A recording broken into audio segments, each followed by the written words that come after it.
Taraflava o David Tua le nei, olo e whaafonga mai pēi le Radio Samoa, tasi lima i watolu a mō, Samoa i amanuia lau whaafonga ma lau whaasausaunga.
Ua na o le Radio Samoa se furulima iwa toru a mo e tautuaina o e ilaungangana fitu aso le vai aso.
Ia o tau watu yona whaita toa malevi inga, maona lotoa male pese.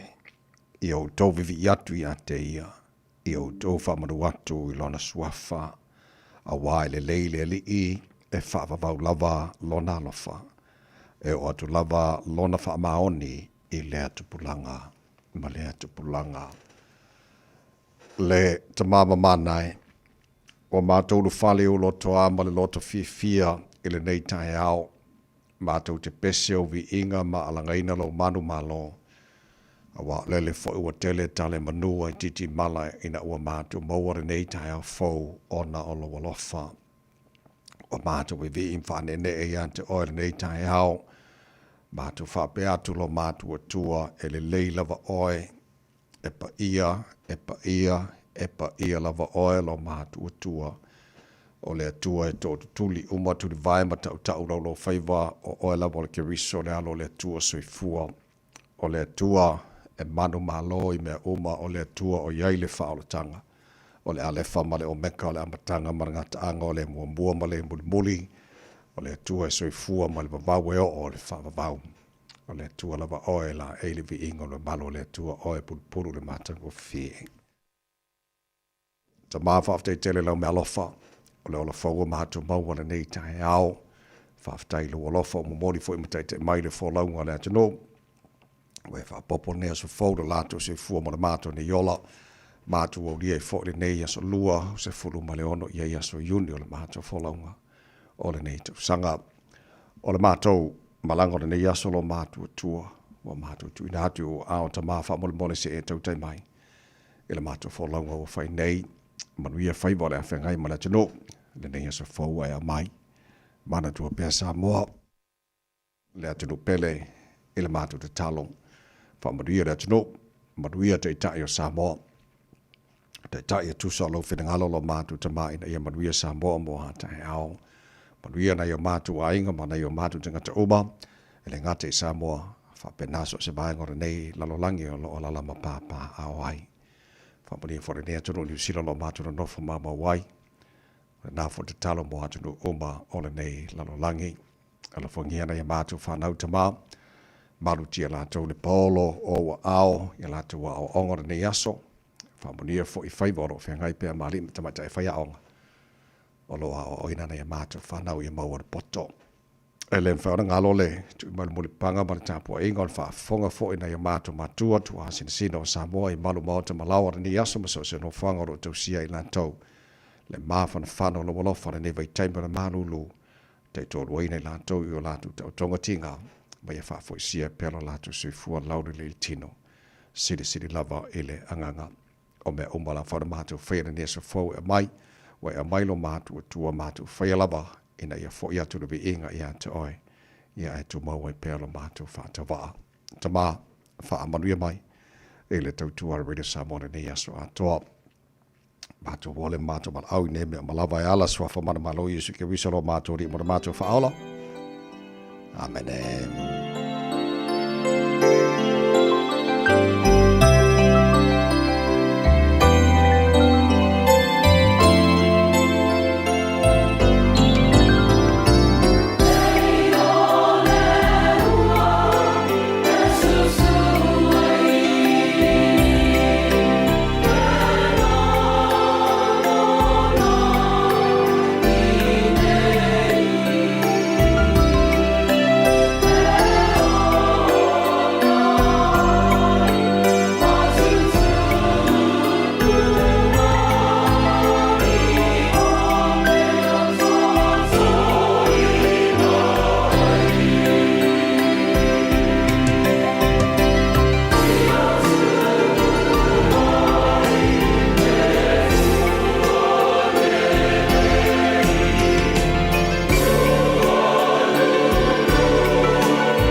O le ua susuai o le ingo le tua langina la whaipese a le kalesia whaporuputonga ki Rishano America Samoa mai whangatongo America Samoa. Le tau tōma America Samoa ina wata tonu ia leitu la e ono.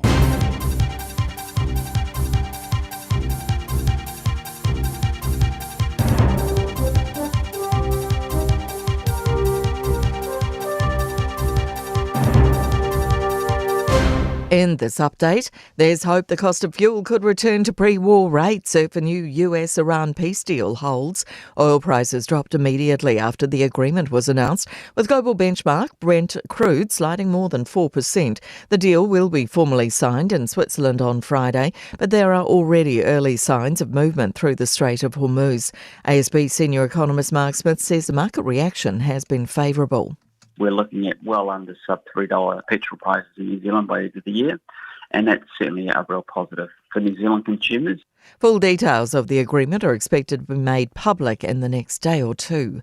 IKEA's getting a lot of credit as retail spending picks up. New data shows core retail spending in May was up 2.8% annually. That doesn't include volatile sectors like fuel. Retail NZ's Carolyn Young says it's largely thanks to IKEA and other spend on things like electronics and hardware. People have been saving up for IKEA to open, and whether they've purchased at IKEA or at another furniture store, it has meant that they have targeted this time to actually go out and make those purchases. The Finance Minister is still hedging her bets about whether there'll be positive GDP growth. On Thursday, Stats NZ is releasing new figures on economic activity for the 3 months to March. Treasury and retail banks are expecting growth of about 1%. Nicola Willis is refusing to make a prediction. She says recent Stats NZ releases show the data can be as volatile as the situation in the Middle East. The UK government's backing a social media ban for under 16s. Prime Minister Sir Keir Starmer says they aim to have it enforced by early next year. It'll ban apps like Snapchat, YouTube and Instagram, but won't cover messaging platforms like WhatsApp. Australia put a similar social media ban for under 16s in place late last year. That's news. In sport, Spain are battling to find a way through the Cape Verde defence late in their FIFA World Cup game this morning in Atlanta. There's no score with 25 minutes left between the world number 2 and the world number 67. Next up, it's Belgium and Egypt from 7 a.m. before Saudi Arabia and Uruguay square off at 10. Then the All Whites make their bow against Iran. England will hand 2 players debuts in a much-changed side for the second cricket test against the Black Caps at the Oval starting tomorrow night. Batsman Jordan Cox and fast bowler Sonny Baker have been included in the 11 for the first time. There's 4 changes in all. The Black Sticks women have opened their home FIH Nations Cup in style with a 3-1 win over South Korea on Auckland's North Shore. That's news and sport. I'm Jodie Gill. Ua na ole Radio Samoa se furulima iwa toru a mo e tautuaina o e ilaungangana fitua so le vai aso. Ele swafa marmalolo tātua ri whaolo i suke riso mo whono whaatalofa mo whaawhilo i mo whaaturi mai le avatele lava ma le whaaloalo sa molo o tino pele i le pa ia ma le mamalo lo whaafunganga le nei Taeao sengi malo lava se fua manuia whamalo fo le tino ia le wholau.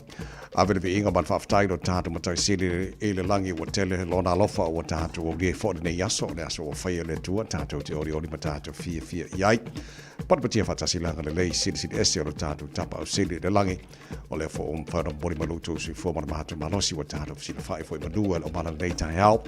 Ia ave pere vi inga ia te ia alofa mai le tātu matua. Tautai tātu fo lau ne fo yaso ma tātu fo lau le lao lona alofa o tātu i ne fo yaso lua. Se fulu ma le ono ia yaso yuni le tātu fo lau le lua fe lua se fulu ma le ono se mai lafa fonga le pora club e malo le Taeao o le Samoa.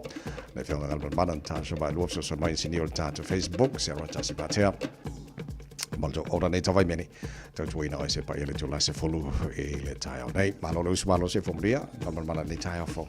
Ia whamalo fo ile langi mamalo sunga le o tawai vi ia lava fo ile anga leo le tuale nei so fo Samoa la tunu pele malo le soi fo le nei Taeao. Ea, ua whaasola fo iuni e lona afa ua afa fo ilma sino iuni lantou tātu iaile o ngā tora wa yaso malo whala manu ia le atuno i vai kai mani marulu ia ia lo whala wale atu ea tātou Yes. Lele, lima o challenge lai ono si mai la mai mo la whafonga nei Taeao o le lui tau mo le aso.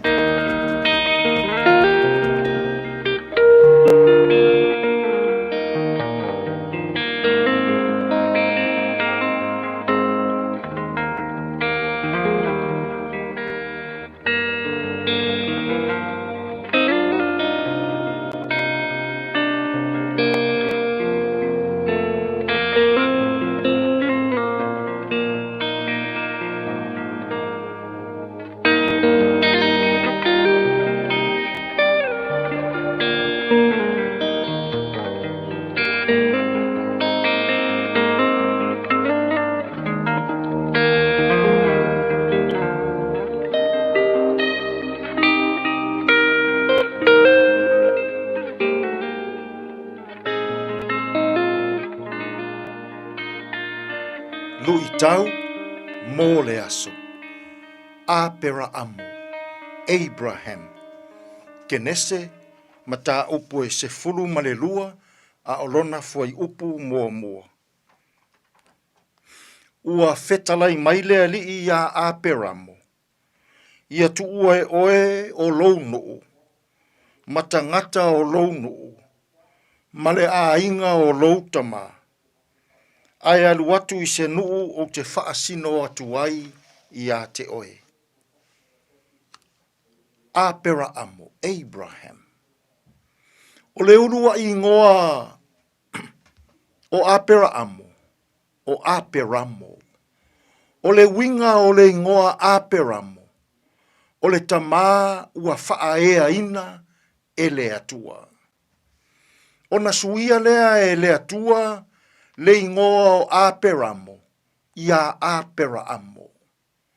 O le winga o le ingoa apera amo. O le tama o nuu e tele. Fai maile whaamanuia le atua ia apera amo. O te whaia oe manu tele. O te whaamanuia ia te oe. O te whaamamaluina lou ingoa. E manuia fo'i ia te oe. Nuu uma o le lalolangi. O le winga o le ingoa apera amo. O le tamaa o nuu e tele. Sa ola ina e apera amo. Le winga o lona ingoa. Na fai o ia. Ma tamaa o nuu e tele. Sa ai. Ia fai lau fai ngā malo. Ia fai lau e kālesia. Ia fai lou ainga. Ia fai lou nuu. Ia fai lou i tū malo. Matamā o tangata uma. Tamā o nuu uma o Samoa. Tamā o i tū malo uma o Samoa. Tamā o e kālesia. Matamā o ainga uma o Samoa. Ia fai lou ainga. Ia fai lau ngā luenga. Ia fai lau e kālesia. Ia fai lau tautua ma lau au nanga. O se tamā mō tangata uma. O le winga lo loto o le ingoa apera amo. O le saunga le mu. O le pui puia. Malu le lei. O le mea lea o loo fia mo o mia e Samoa. Fia mo o mia e Samoa ni apera amo. E saunga le muai tangata uma. Fia mo o mia e Samoa ni apera amo.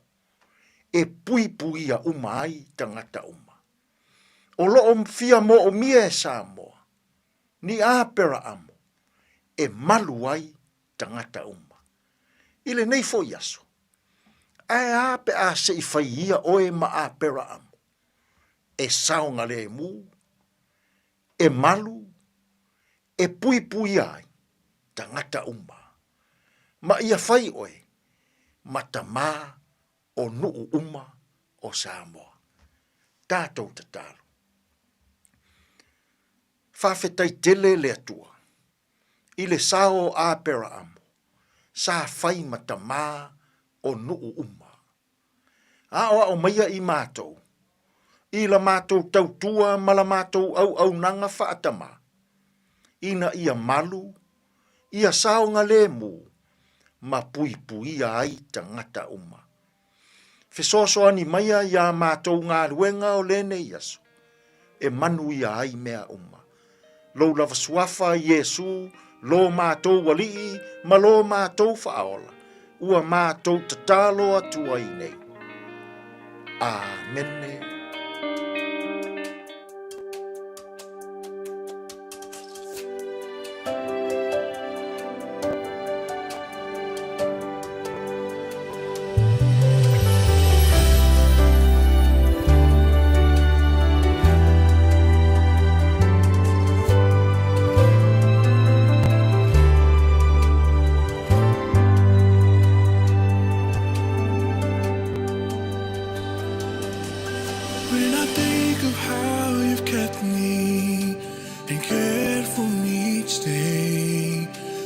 sheltered and provided every need you have met.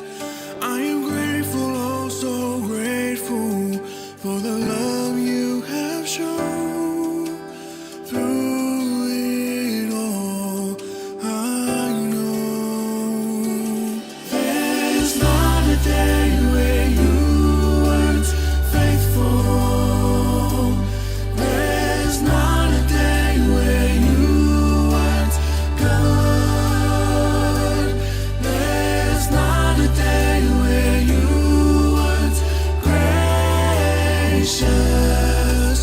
God, in everything, I am thankful.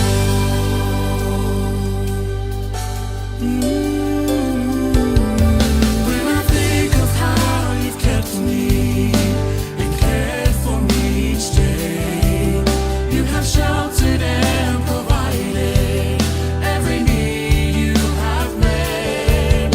I am grateful, oh so grateful for the love you have shown.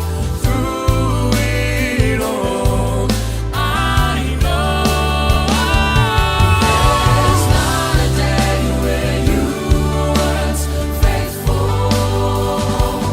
There's not a day where you weren't good. There's not a day where you weren't gracious. God, in everything, I am thankful. There's not a day where you weren't faithful.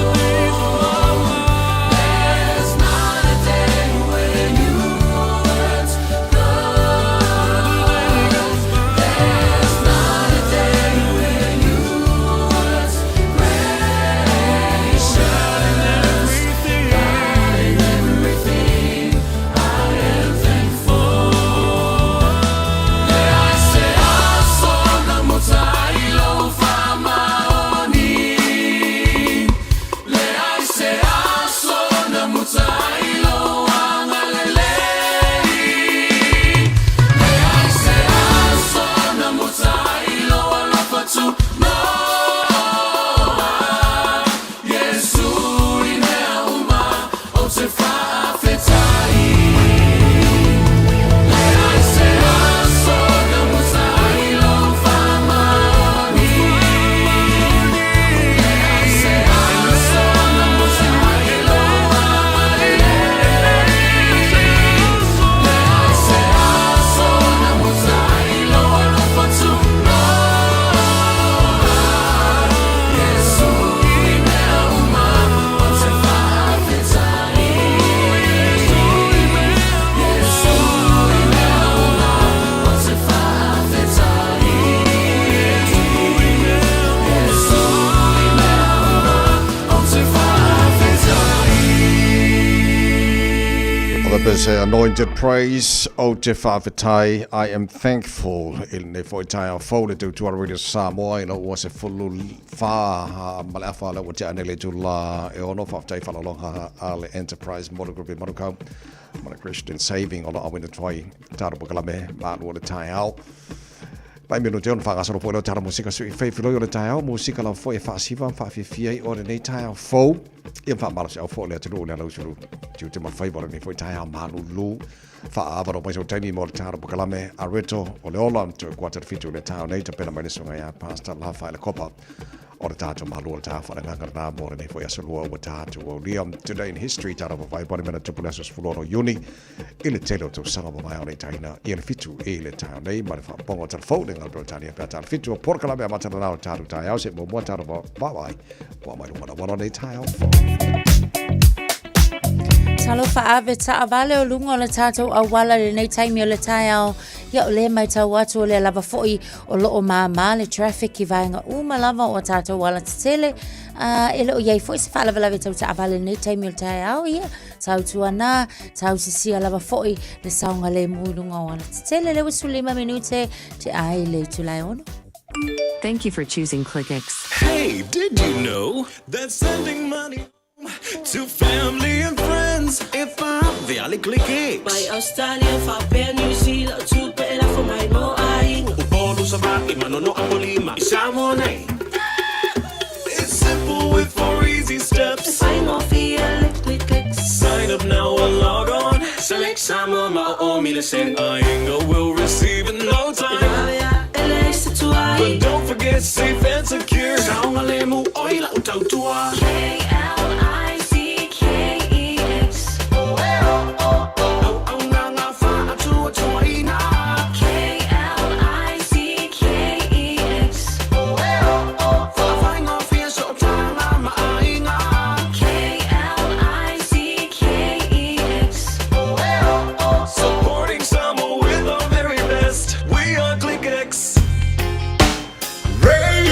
Samoa, tasilima ibatolu, amo.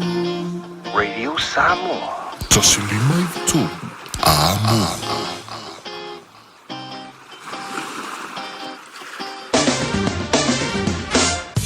Mainga matan nei talo tawra nei fo I Taeao tama ki makauro au ki lani no whakapasa Radio Samoa nei taimo le Taeao se fulu mare luolo I le Malu lu ole ea. Winga wha mawino le tau le so a pongi sa pia whafora nei Taeao wha solo ina awaoa pa utimu ni so taimi a masala bali tu sisifo au ki lani wha solo atu ina langi di leile fia na nei e angi mali ma sabili mai matu sisifo wha solo nangi mai sauti sisifo ni so taimi le Taeao nei sifulu ono maru ngare malu lu wha mawina mo au ki lani ole nei foi asa fau Taeao pe au dio la fa solo foi ina langi de leile tau le tero baingo au ki lani tu sa leile maru lu nei Taeao sifulu ono lona mawalunga. Rabaga yon tuatu awawalang de leila stoffi, awawalang de leila sporele, fa solo na awawalang de leila sto nai, pa utimuna so sa, lang de leila so fuor na va solo mana yato fa momongo o mai la mai tau tu na mai. Ile nei foi Taeao fo tu langa masani a fanga solo le por kalame maru le Taeao le Samoa na point tara ba mai tu langa ile tau tiro si vai ngonu sila. Apena po le tau Samoa mani so vai ngor ke no pese fulu mana valu te ai le tu la e ono. Taeao le fa se mai talafafi whianga Radio Samoa nei foi Taeao fo. Le tunu anga tu te mangan wenga o Taeao, malo lavalus, malo fa malo losi. Usu fia, on ia fai monia sol peselea, mo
Tasi lua tolu pa lua se fulu lua jari tulai ono fa fi fianga o Taeao ale Radio Samoa ma fa talo fa tuai ma le tanto proklami pa o mala mala malu le Taeao o tanto ma futa ni fo Taeao follow on Facebook ma le YouTube Radio Samoa le ga te fa fo mai le tasi lima tolu a mo ya kila nei ma le FM 106.1 Samoa.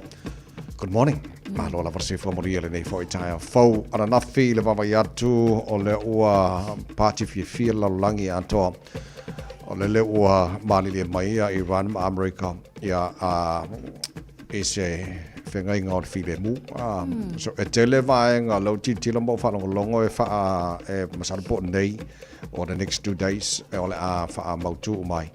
Ia au te lole tala whiwhia, au te lole mea na tupu na mari lia lo atunu e lua le while mu a makarong pa umar kako pingsingi nano. So te lau fona vanga le lau whiwhia o mai nei tūlangi ro kako iei. Pe o le whaamtalanga le nā fwoi o lea sa whaaria fwoi le whinangalo Kelly Eckholt o i o le Chief Economist o le Westpac. A tonu o se tūlanga le leilea o le anga i ai. Ia tātou ai mai se lawa fwoi i le mai tau atu le tau o le pingsingi masua u i le nei vai taimi. So o lela o lo i ai le tau matematenga fwoi le pole expectation i tau lava o na toi o le kau o le kako pingsingi ma le sua o e taunto e pa ui fwoi lalo i le tolu tā la ia po lalo i fwoi. Pe i se taimi o lumanai. Ona pe a fofo ia o leu a mata ona i lo atu fo ia ma va alongongo lalangi mai mo atu tatou i le tūlanga solonga le o leu a mata ona ia le o singa whianga inga le va America ma Iran. So la mata malau titilo i pampensina na nafi. Te le lo to pitanu be al mata pitanu lau titilo tango whiana ia 293 Octane 91 o le batasi na o tango whiana sai pe no saunel tai pasi mal pamule i Malu kau. Lua i batasi. Tango whiana o pensino iai. Still, ia ui lau titilo o lai tango ta walai on tango whi lango masina yon te atu nei. O le saka kongo fōrunga koruka la ma lua se fulu, koruka la ni ma se fulu.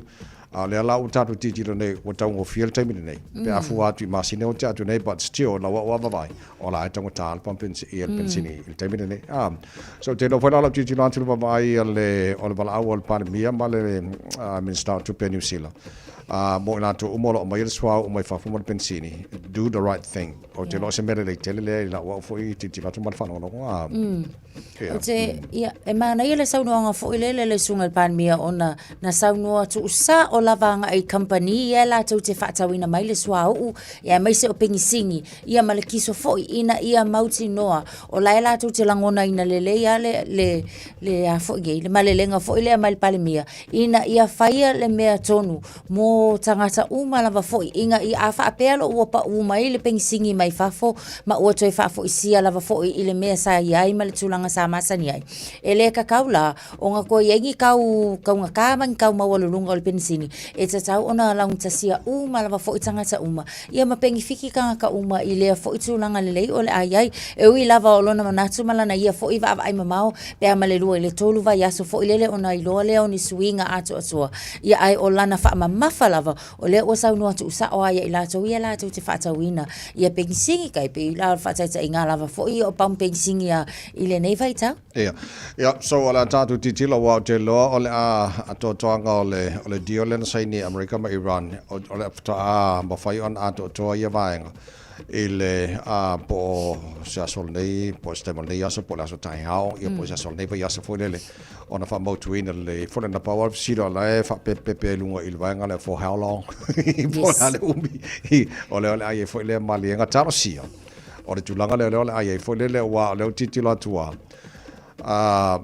o le vaenga o le dio le mana o Iran ia America saini o le awane toe o se fai Israelu ia Lebanon le vaenga o Hezbollah but looks like ele o malolo Israelu ile pomuino o Lebanon il tulanga lo iai so je lo ala o pauna le vaenga lo titilo le mana onga Iran o vaenga o mal peace deal ele vei la mal awane toe nge goes fa inga Israelu ia Lebanon ia kailo iai ala tato pa pai pe a tarsia a fa ka ia mon ngai kai Ya mai sala fo ile ngau si ola tu wa penga fa ni kilia o le si fo ile na vaenga o lo matua I a fa malusia fo ile Palestine America ina ia tau ma woni ola tu fa tau ni sa le o tatu tala no le tele o tunu fa fo ma vaenga o lo anga e la tu fanga Britania o lo te baba ia tu po se taimi o le ba tau sanga fo e alo ia ona fa tu la fo ina le te fa tanga ina tamaiti I lalo I fo sfulo na tau sanga ele fa ngai na social media SMA na WhatsApp Malaysia social media but o tele baenga Instagram mai si baenga o le ngai Britania fa tu la fo ina ia le ma fonte fa ngai na e tamaiti lalo sfulo na tau sanga manatuna le sunga ya Kirstama o le pale mia o Peletania ile taimile nei ma o lana ia famsalanga o se filfilinga Taeao tele mas filfilinga tonu lea ua faia ia mo le pui lava fo I o tamaiti e mai se lava la inisio vaenga o penga tawhailangi e le te tau ona access e tamaiti e mai se lava I lato I laloi foles fulona tau sanga e mai tawato o lea lato te au maia I Australia wa manatua fo I lau Australia le lua felu sulima lato ia lena mo o la tunu lena mo mua lava fo ia ona whaatau uina le tapu lea mo tamaiti I laloi foles sulima tau sanga nisi la I o vaenga o lea na whaasa ina fo I lea ona access e tamaiti pe ila o le TikTok o le Instagram, Facebook ma le YouTube pe o nisi na vaenga o lea ua au mai ta ua tele mo tamaiti o le lei fo I la ona o lea sa whaatala noa lava fo I mātua e iei lava la fo I nei mātua fo I ua o lātou talia ina valu sultolu pasene mātua o lea ua o lātou lango ina fo I ma lātou I oe ina lea whaina ma lea afianga o tamaiti I le social media iwa sfulu pasene ua lātou lango ina tele lava le fofuanga le tutonu lava fo I o Peletania lātou ia ai maise ona o le tilo le afianga o tamaiti le tutau le mafau mental health o le isi o le ova o kai me pupula I tamaiti I le screen fo I lea I makamakanga la o mea nge I lunga o penga tawhailangi o le isi foi o le afianga o tamaiti mai harmful contents fo ia e le tatau ona o ia ila lātou I loa I lea taimi o lātou tausanga online safety risks o nisi na vaenga I o ina e mātua ia e o fo I whaia onga o lena consult malava fo I totono Peretania ia e tusai fo I o le fuafuanga le olo o watapena iai a mai fo I ma le leo tamaiti tatou tala no fo I le vai asun se ima vai asu fo I le leo tamaiti ia o lea fo I whaata ua ina I le I o e tamaiti e se leo ngā ia lātou o social media mai se lava fo I fianga but o la fo I lātou te I oe I lo lātou wa whaina I lunga o vaenga e le tatau fo I ona o ia I lo lātou I lo so o se tulanga le leitere mana ia fo I a feutana inga ma whaataltala noanga ia mo saunga le mo tamaiti o le tale tununga o nisio psychologists ma researchers I le bavai atu fo I le e le se proof e a fo I e work I le tulanga o ia le ban o le social media mo tamaiti lalo I fo sfurona tau sanga fo I lea pe on te pena ia Britania because Australia already fa I want to sanga tatu nei fa tu la fo nai ia le fo I tulanga fo le ona e tele fo isi vaenga fo le pe o le routers mai si vaenga la fai o tono lontona e se fo la tau fa ngai no le fo ia a vaenga o le media ia e mawhai a fo e tamaiti ona fo le side step ia fa e mo ka mai very creative fo le mafo fa we a fa sa mai le ia su e porane le me ona open my this time fo le pa talosia ia wala wa titilo fo le male tanonga matua ia e le a whaina tamaiti well disciplined o le wingo le tana fo le e makua I loa le lantou e mausta I matua o le maanga le tauna e o iai o le maanga le ke o le iai o ngā lole ke ngofonga fo sitting room o le luai pola ke ele isau McDonald vaku ai mira le o matua na e o ina leina la tu fana ia mausta fo ina fana fo le man fa mo ia o ne ia fa ina la tu I tu langa ia walanga ia lai ona o ia fu fanga tu no ia bang lai mo mo wina tele o su enga mari poti o fai ke le ia la fai ngota mai tina mai fo no tau sang se le la fai ngo la to ia ai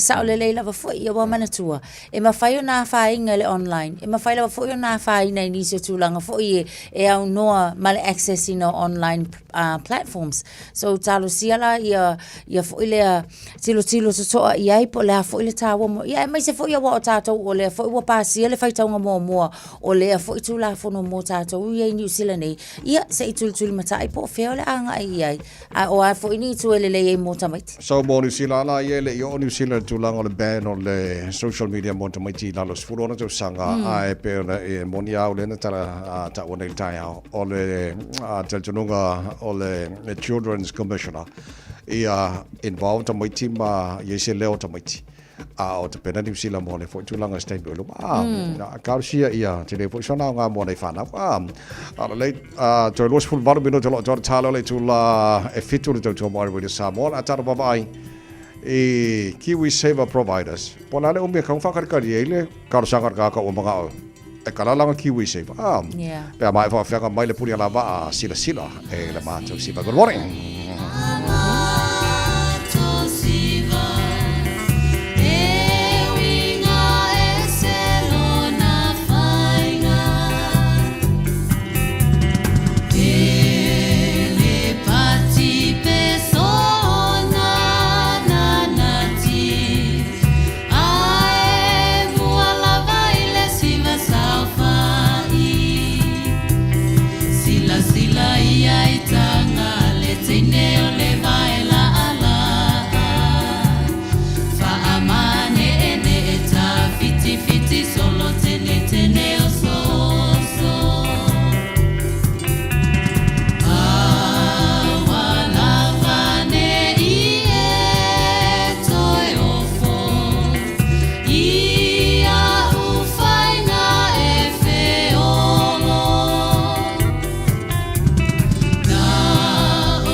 Ooh, it's an ad break. Perfect time to be reminded that winter immunisations, including flu, are available now. Schedule them in at bookmyvaccine.nz or with your healthcare provider. And hey, you might get to tick it off your list before the next ad break. Ua ova maleonos fulu tau sanga le tau tua le Christian Savings. O le au nanga so ani linga luenga le atua. E ala i le langolangoina o le fausi o wha le tapuai, o mautau wha whianga inga, wha apea le wha atau, to e wha fau o mautau ngā luenga. Whafsota i mai le emaili info@christiansavings.co.nz, po le telefoni o iwa 5valulua o tolfitu, o iwa 5valulua o tolfitu. Tātou ngā lulue whātasi, e whaalautele le malo le atua, e iaia inga whapitoa. O mo mia ni ngaluenga whai ilo whali. O le living space o lau company if so soani ilu whale leo maota malawa. Amana o mia se papui pui, carport, canopy, be whafau lau heat pump, whaisau dick, whaka peta lau whale. Whapsota i mai i le living space. By your 4 quotes, Maul if sosoani le finance ele ai se deposit. Vili mai loa le living space ile o valu selau, lima fauno, fa valu fa. O valu selau, lima fauno, fa valu fa. Le Shine Dental. Whaapafunga mai I whaapitoa o le nei vai tau. E whai a fuole si aki o loa I le Shine Dental. E rima se lawi wa iwa le tau o le nifo whaapipi e tasi. One tooth acrylic denture. I le Shine Dental. Susu mai le tātou whale fau. E au tafa lava o le whale tuai. Lima fitu wha grade te South Road Manukau. Telefoni lua fitu ono whawha. Lua fitu ono whawha. So lua se folo ma le tolu mino jolo tā leo le tulai fitu le polo kalame Malu le Taeao le Radio Samoa whata alofa niso paanga le tārapo kalame whata whata si maide ne fo I taima le Taeao Malu la varsi fua maruia. Male manato la maria mai oe le nei fo I Taeao fo le to mount tu natu le tātu Malu le Taeao whananganga areto o le ola mani sunga e pasta la whaera kopa mo le nei fo I aso lua. Kiwi Saver. O te le loa lo whengal mana mal whafo ma le tino o lo lama le iai a whape o le la Kiwi Saver. So mana ola e withdraw la utupe mai o le Kiwi Saver provider. Au te loa lo te tinunga sefulu aso 10 working days le umia tau na whatatali ai. O mau maritali ma release mai lau tupe fo lele wala ngai dong lako kupe o kako kupe na kiwe. Man pe yem tina lau titi la tu na whaisi umi te no whatatali. Ia la funa ngā alfa sala I lor Kiwi Saver provider. Kongit kupe a ngai ortina o le tari alo na mana o fo taimi sa mana mi ai. E lua se fulu lua a whetala le tupe au whai le Kiwi Saver asitina lea na mana o tala mai. Ona o tūlanga fōi le fsoswani essential cost ia e pei lava fōi o le rent, ia manisi lava fōi o pili sa mana o mi asitina lea. Talu ai le whaingata fōi ia pola fōi se taimi sa whianga il tina mani poponga. Nā lai o na mana o mi le whaunga ina o lana Kiwi Saver. A e pei tai, se fulu tolu aso kalu o nga avele tusi le apalai fōi silo matua I langa provider. Ai whaku ato e tali mai le provider e avatu bank statements, which is I le tūlanga fo I le wawhai ke le si umi o le nā taimi. A le angal whakalikali angal toi au mai o le tali a wakulaka bank statement pe a whapea o ita le na iai. A o le toi talo sanga la le tina inga ua koe ave le tina neu. A kua le lea le tolu se fulo aso. Ina ua toi whaataunu ato le talo sanga le tina. Ua mai le Financial Services Complaints Limited. Le na toi ave ia le tina langa tangi. A kua le kurs fulu aso o whaka amilo lava foi. Ia le talo sanga sisina. But o reasons o lea na maa ua le susuenga. Ele ungi mafu anga kalawhea ngai fo. Ele le ala yonga umi o le sifuru kolu aso o whatatali. Le tina lea. I le au mai a fo ile le o bank statements. Wa ia I lava fo I mea tātou te apala yaku. Ia un koe whaapea mai lea. Ia au mai la fo mai le vaenga lea. Ai se fulu tolu le lea aso whato atali mai le provider. I le tina. So e o angela ile kai mea maua le kale kinga. So le ua makua I koe alu I lunga le ke leo ai kara fositinale iai ilana rents ma isi o vaenga fo I tutongi. Ona o le tuai o le tali pita ila le ala ua whatonuina ia le Kiwi provider lea. Kiwi Saver provider. E la tu tutongi le si lima se lau tālaha wha o popo. Anga I le lua su lua whetala le na mana o le tina o lana Kiwi Saver whaonga. Ia, tarusi e fsoswangi ngā lima se lau e konge le renta silo makua le. Io e kalo whai silo makua. Ia walanga tawa na mulimuli taipea ia Kiwi providers o ma e le tulanga tau na ia whapea 10 working days o le umbiana taun whatetare tanga talan tau sanga na mo mailo tupea. Ia walanga oe, e nang lako kupe o kupe a kanga la e. E sei bai o. Iwa fwe anga le lima vai aso e vai tau wai whapea mai loa avaku. Ia avaku isi bank statements ia tau. I don't know why it took 13 days o kauka. Maro pankak fai ai legi le tae mai whana na Jerome Gray. Le se tatu li poti mai lunga na wala mal tāra pakalame a reto leo lane fai tae. Maro la marasai good morning.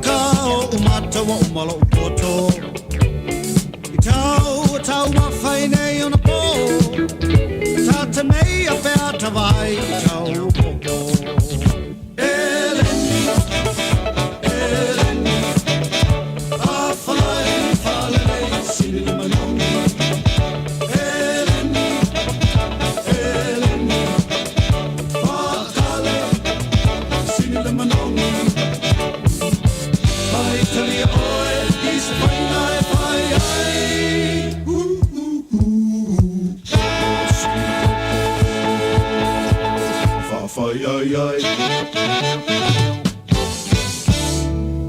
Fa ata wala si fai ma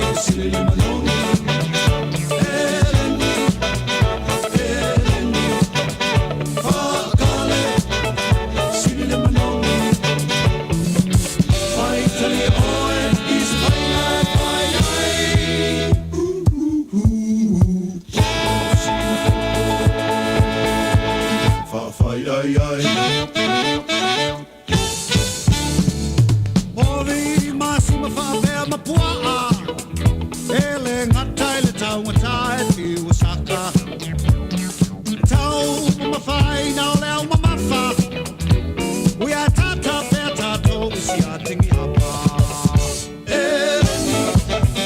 Eleni a whalai whalei sili manomi Eleni Maakale sili manomi Finally, all is final,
Talofa o tō whinga le tau tala ma eselo fia whanonga le breakfast le Radio Samoa o te mā o nai.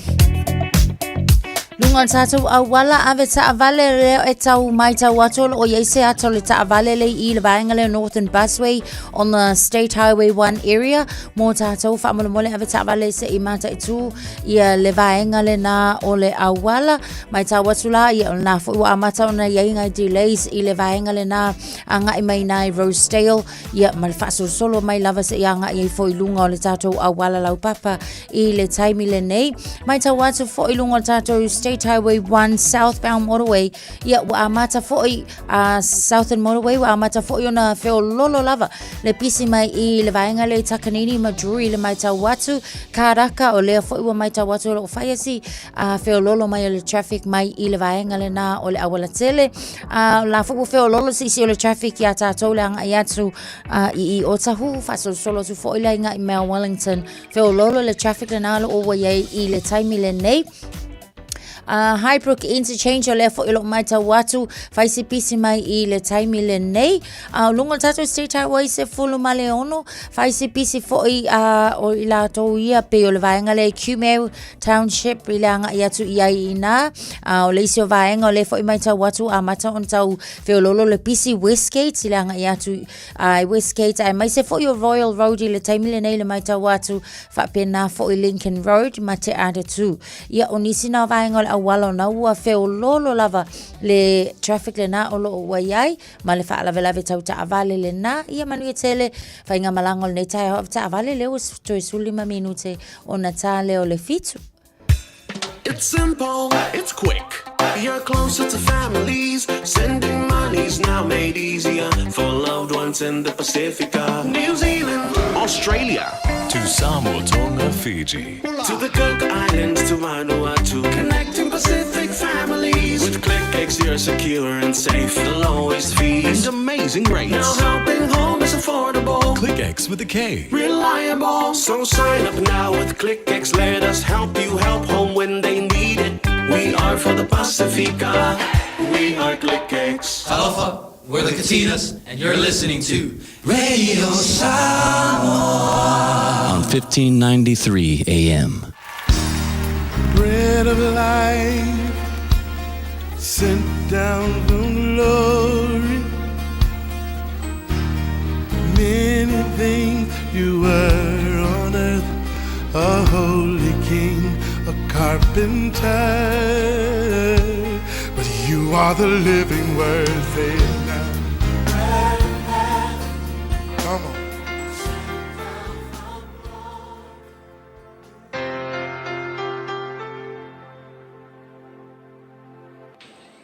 O te whatalofa I tātou atunu o mai tātou polkalame masani o le awito le ola ia ile nei whai aso malo le soifua manuia O tu sile Ioannes fululua alfa upe tolu ia se o ile lima whapea ua tango fo i Maria ile li tara o leu unato tautele ua iau uai vai o Yesu maso loi ilona laulu ua tumu ai le fale ile manongi ona fai mai lea o yuta le sekara se ale mea na le whaatau ai le na au manongi ia maua mai se tupetele ma avatu i e matitiva ale upu mo o ile asole nei so se mea e te whaia mo Yesu e le mau ole tala ua e masani ai le teimi fo ilena ia Yesu i le fale o la salo mo na tua whawhine fo ile o Maria ma Marita ua whaile lato talisuanga e ua sau ia Maria ma le suau u manongi taumata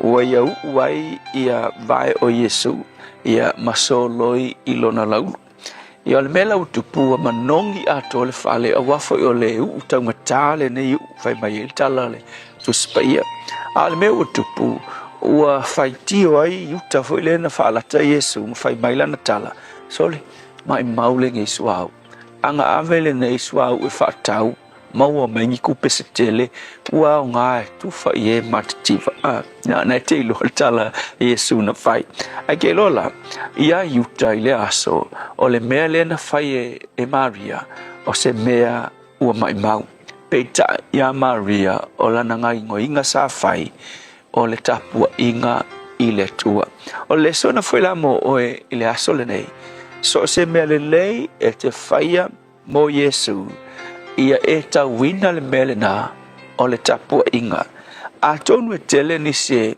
o lo whaitio i lo wolanga ia kai pei on mea whailea o lo to anga i le lotu ia wailo iskanga kai koa anga i lotu ai whaikanga kai whaitala pape ka mau angelu pia ula whailele ia te oe o lau to anga i le lotu o lau ngaruenga le lei o lo whaia i le tua e ala tu i le ekalesia kerisiano o lo e ngalue ai e ia whaitionga le ngata i lea o au taulanga o au se furuai ia o lo tau sile lei o le whaife au nganga wakwe le tua e so ani lo wolanga ai so se mere lei whai ele asa ma whaitionga tangata e whai ia te oe ia o isi whai tangata a tonua ua whapei fola tu roko pe ava ai iau menga e whai sole kwa mai mau la menga ke whai anga ave kausia ilanga whangau anga ave e whaakau se mea ai alona ainga ia pe se fo e whai se mele lei mo alona ainga e ia whai tionga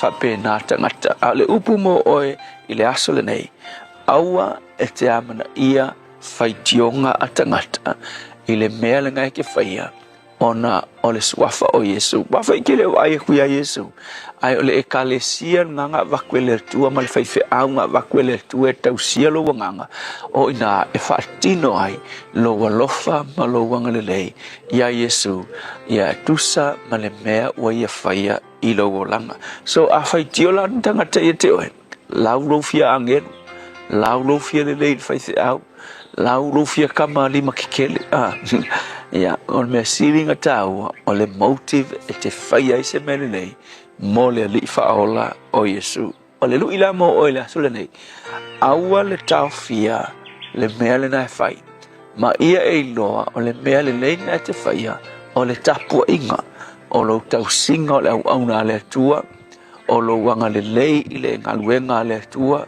o au tau langa ma se furua i o lo whai o le vaenga o lau tapua inga i le tua vai le mea Maria nga whai o se mea tau ngata ai whai mai na tau ina e uta o le mea mai mau ai na tau ina e Maria o la na tapua inga lea i le tua o asasa atu lona loto ia te ia e o ai le whai mai karat kuspai mai Yesu e o ai singa i vai ke fōai mol tangata i le ngol so ona o Yesu whai mai e amana ia e le tua o le tapua inga melna le tua e ia o matu talo lave te whaamanuia ia te ilatou o lo latou au na ia te oi so se tua inga ingoinga whai matapua inga e whai loa tuai ia le alofo lau fio ma le mea ua e whaia i o latou o langa le ai seisi me whaatino ai whaatino ia matou ngai ngoinga mga luenga whai loa i le nganga tapua ia te oi whaafitai Yesu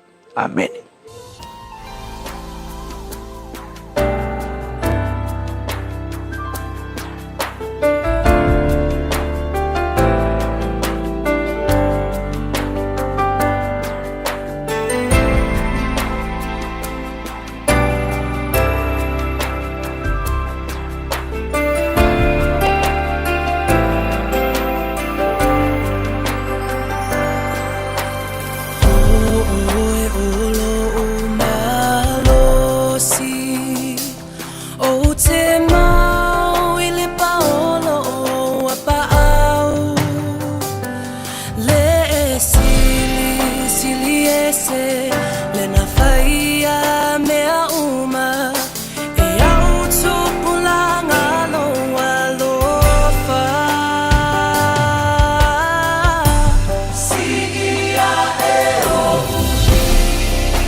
malo se ole pese mara ve pese hallelujah worship team fa mai ai le tato por kalame areto ole olo ni fo tae fo e na o toe fa mino tolo tolo tale ole tula e fitto le aso se fulu male ono uni ane mena tupure nei aso tau sanga mambai.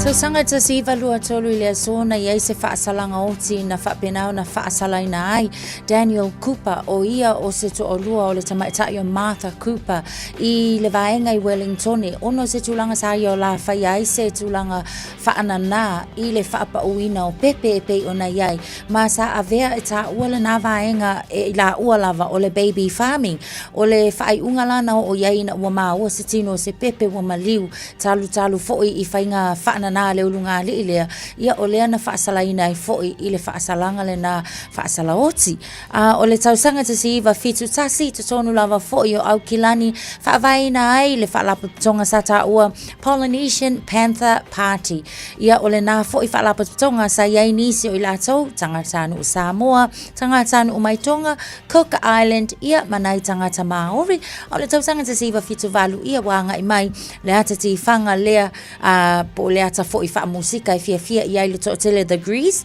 ia lea e tama autuma ia le tama John Travolta ia fa pena foi Olivia Newton ia ma onisi foi na va ngai mena tsupule nei aso tausanga wa mavai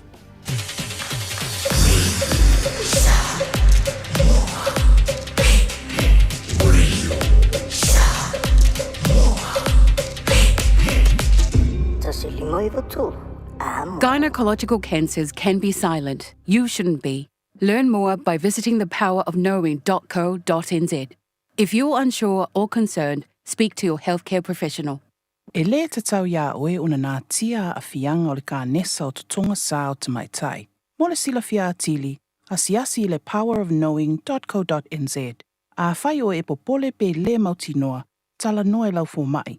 GlaxoSmithKline New Zealand Limited, Auckland. It's easy for life admin to slip down the list. So, we're politely interrupting this show to remind you that winter immunisations, including flu, are available now. Let's get them sorted at bookmyvaccine.nz or ask your healthcare provider. Talofa o waleni o se electrical inspector Samoa tolsu lima tausanga o tautua ma o resta leino fo I mole waina o lo mota falsam fatwhainga luenga fa peli pe ino vaivela ma o ngaumu falau mai lo waleni o amos electrical il o lua fitu lua no tolu ono fitu ono lua o lua fitu lua no tolu ono fitu ono lua Talofa lava o te roa. O le tala fia, ua whaiti te nei tausanga mai leono sa fulu lima suli walu tausanga le matua o le soifua. Ua whaatino nai po le kalame o siaki ma wha ata o le kanesa o tau fale. Ele e senga le winga tele te whaia. E au lia lo le lima walu po le lima sifulu iwa tausanga le matua o le soifua. O le alafo fu atu I lau pusa meli, ia le pusa mo susu enga ma wha ata o tau fale. Ma wha manu I atu lo waso whanau.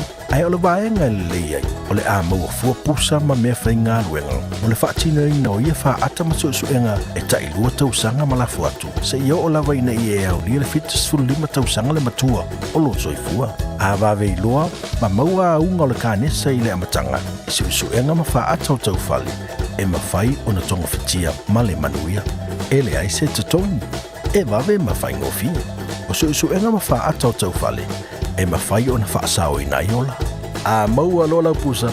Pai lo. Hey, hey!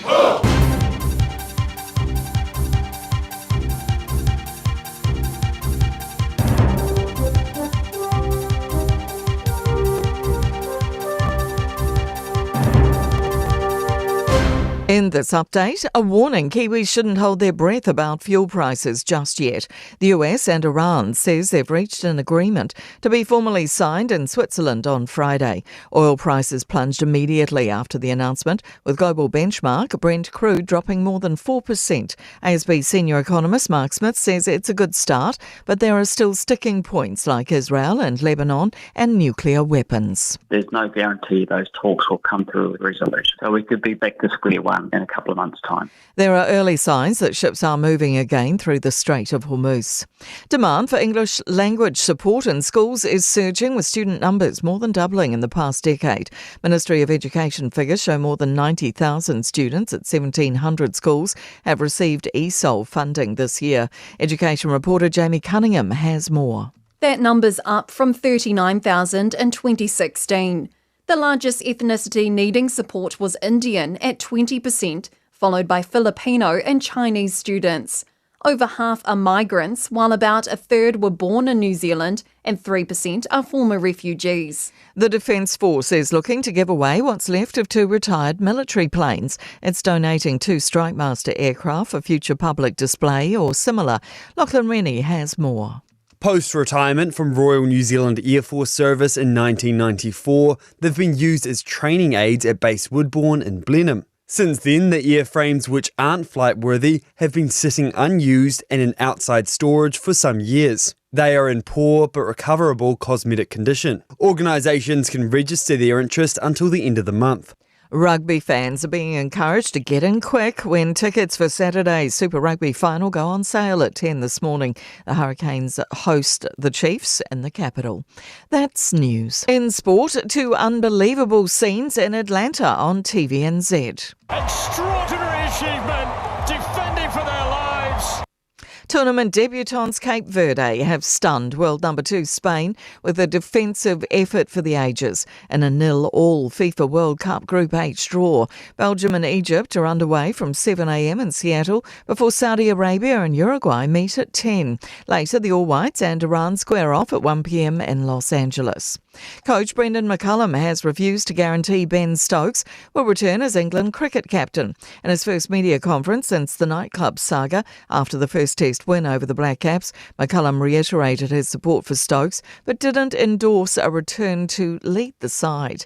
That's sport. I'm Jodie Gill. Ua na ole Radio Samoa se furulima iwa toru a mo e tautuaina o e ilaungangana fitua so le vai aso. Lunga tātou awala ave tāwale le mai tau atu le taimile nei o le nā lava fo'i ua amata ia ona si le bisi o le tātou awala o loo ua iai mai tau atu lunga o le tātou Northern Motorway whai lava fo'i si bisi o le taimile nei amata mai le vaenga le nā ai Rosedale whaasolo solo ange ai lea pasi ange le tātou vaenga lea tātou Consolation Drive le fo'i mai tau atu whai si bisi le nei fo'i taimi o le Taeao whaasolo solo ane anga iane lunga o le tātou awala lau papa ia o nei vaenga nā wa amata ona pisi fo'i tātou fo'i langa ia tu taka puna i le taimile nei mai tau atu fo'i ia o lea fo'i wa whaisi pisi ia o le anga ia tu i le vaenga le nā o le ala tele o Nera Road o lo ua pisi le taimile nei mai tau atu lunga tātou State Highway Suma Leono ia o le nā lava fo'i o lo o whaisi pisi le anga ia tu i Messi le taimile nei o le Taeao lunga le tātou Southern Motorway, City Bound o le mai tau atu o le nā wa matanga whaisi fufusi ange o i ngā le vaenga le nā le tātou Tip Top Corner i le taimile nei whaasolo solo tuaile le anga i atu le nai Ellerslie i le taimile nei o le Taeao. Tātou i takanini le vālava leo takanini mpapukura o le lanu mumu whaisi pisi mai o tātou le taimile nei. Nisi o vaenga o le lava i tū maulan sama o lona winga, wheo lolo le traffic le nā o iai mō tātou. Manuel whainga malanga ta vale le ua minute te aile tu lai fitu. Thank you for choosing ClickX. Hey, did you know that sending money home to family and friends if the Ali ClickX? By Australia, for New Zealand, to better for my mo ai. Upolo sa baki manono apolima isamo nei.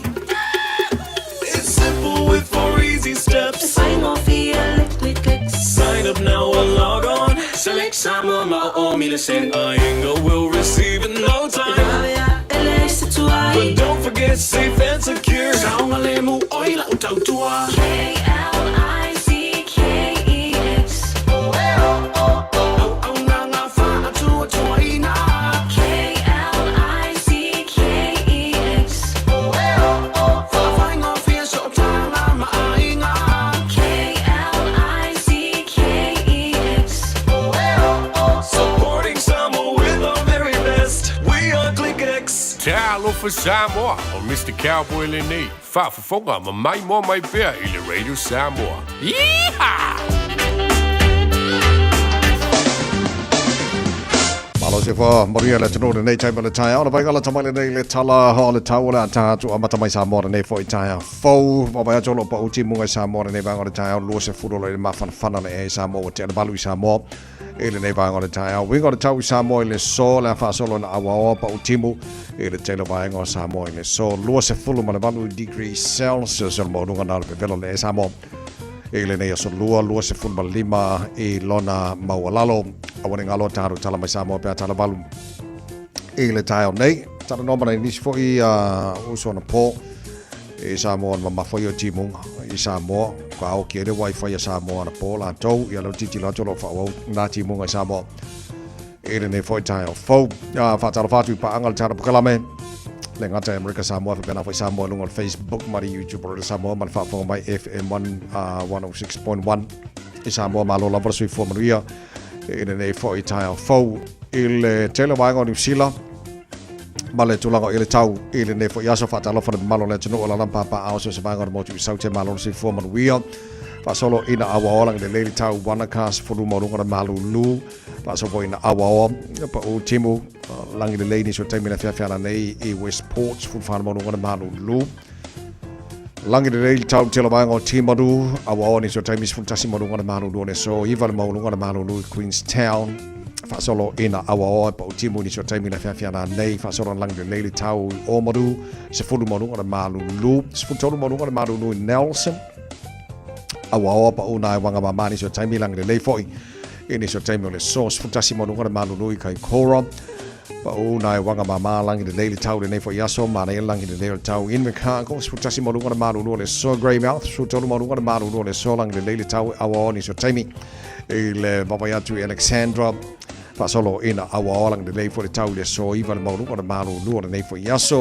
blenheim awa pa o nai wanga langi de daily tau le so sputasi mo lunga malu no the Needham langi de daily tau mo to le so spulu mo lunga malu no ma ayo kana stete good morning ma lo lava so fo mo le Taeao fa solo langi de daily tau mo to le so yangi ma ma sa vidi mai so te sifo fa solo langi mai ma tu sa ai ni so time la wauli spulu mo lunga malu no fa ma wina mo kana stete le so tele na vai ngor motu I saute tatu se mai motu I matu le pi to lava ngor motu matu kai taia fa solo ina pa utimu ni so taimi langi de lei fo I le awa uli mana fa na nes fo no mo ngor maru fo ma wina mo kai taia ina nei fo yaso la mo Wellington good morning ma ro se fo mo pa angal tara pa kalame so se vai nga o le la mo Wellington pa una wanga mama ni so taimi langi de lei le awa uli mana fa na nei ange mari man sabini mai saute fa solo langi mai matu sifo ini so time la fia na nes fu do ma no ma no fa ma wina o Wellington ni so ele baba tu fanga rei pa o timu ni so time lang le leis fu no ma no ma no ne fu yaso se fu ma le ono ma no ma no I tauranga pa o timu ni so time le so lang le le fu le fia na nes fu no ma no ma no I taupo fa so pa o timu ma fa timu ni so time mo watu ma fa na timu la wa uli lang le a fia na nes fu no ma no ma no lu te no bang oro to ruo fa so pa o timu ni so time lang le le fia na nes fu to no ma no lu ele te bang o Palmerston North fa solo ina pa o fo timu lang le le tau la wa uli ma le fia na nes fu fa no ma no le so fu lima mo no ma no fa ma wina mo ni Plymouth le so awa lang le le tau le fo yaso fu fa ma no Napier solo pa o timu lang le fo ina fia na nei fu tasi mo no Masterton pa o timu lang le tau le fia na nei le bins fu fa ma no pa solo lang le tau mo to le fo yaso Hastings e pa o timu lang de leile fia na nei so tasi mo no maru no nei fo yaso Gisborne pa o timu ile so fa solo awa ina fia na nei fu no mo no maru no kiri doa Hamilton malo se fo mo nei Taeao pa o timu lang de leile tau de fia na nei fu lima mo no maru no fa mo wina mo kiri doa ves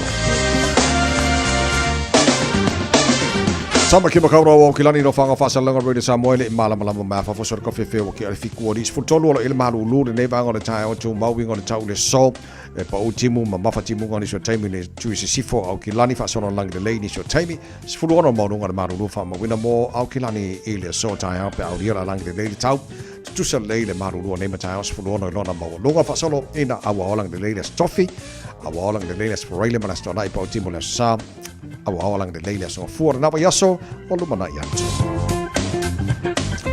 Whamabonga o manau tu ina mai la mai tau nei fo taimi o le Taeao le tautua mo le Radio Samoa ina ua se fulu ma le afara wa te anele tu la fitu malo la barsi fu fa talo foi pa anga le tara po kalame fto am fa na fatasi mai ire nei fo taimi o le Taeao malo la barsi fu ma ria ya le lei mo le motu saute o te baba ia tu ia ia le vanga o miti le ua record foi le am salo pele saunga le mupo le mena mo waini so tu langa ile saunga le mupo le fonga ta mafa le tino motu saute a kan man yo e tawai o le tulanga leo lo mai tau watu fo iai ona o tulanga fo lava mai i le food safety tātou nei New Zealand leo lo mai tau ina e iai nei vaenga fo ia o le ua toe tau le recall o lona winga e le o saunga le mu mo le tau mawha kai peilao e iai tu ai ngā moa fo ia ka o le chicken tikka masala with rice o nisi na vaenga fo ia lua ko le ua umanga fa aipu mai pe fa pusa fo ia i te tonu so it's a tolu la ia supermarkets fo ia mai le South Island o lo mai tawina o leo lo o iai ia vaenga ia ma o lo fautuaina la pe a fa apela na e fa tawina mai i New World i Greymouth New World Rollston and Pack and Save Rekatan o nisi na vaenga o fale o loa ia e te taula ona toe tangtanga i le lei lava fo iai deli butter chicken and rice butter chicken deli made o vaenga ia o leo o lo o fa alawi loa e te taula lava fo ia ona e mata i tuwina a fa pena e fa tau mai i fale o loa ia o lona winga te tau ona e toe fa au o le leia ia mauki ngoa e ke koe wala au ia le fale o loa ia mawha ai loa ona e faisi tele o vaenga e le saunga le mu mo le fonga tau mawha o leo lo o iai i le lisi lea mo tātou e o lava fo i le warehouse o lo mai tau wina e le o lo iai nei vaenga fo i mai se lava i le tu tau i moa o mea ai o lo iai moa sweet and sour cooking sauce na fo i o lo iai le saunga le mu fo i mo le fonga tau mafa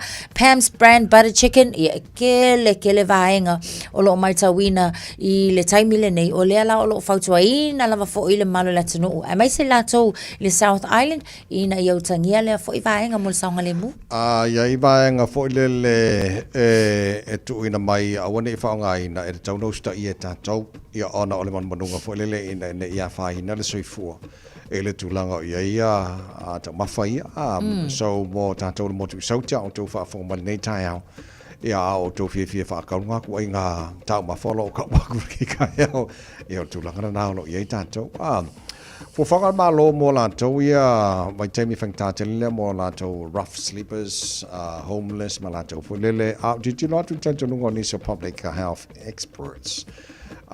E te lele a whaino la tau ia pe a nga ile malo le tulanga o ia ile move on orders fo ilea. Le a vele marasi anga leo. Fa marasi ona be seina la tau.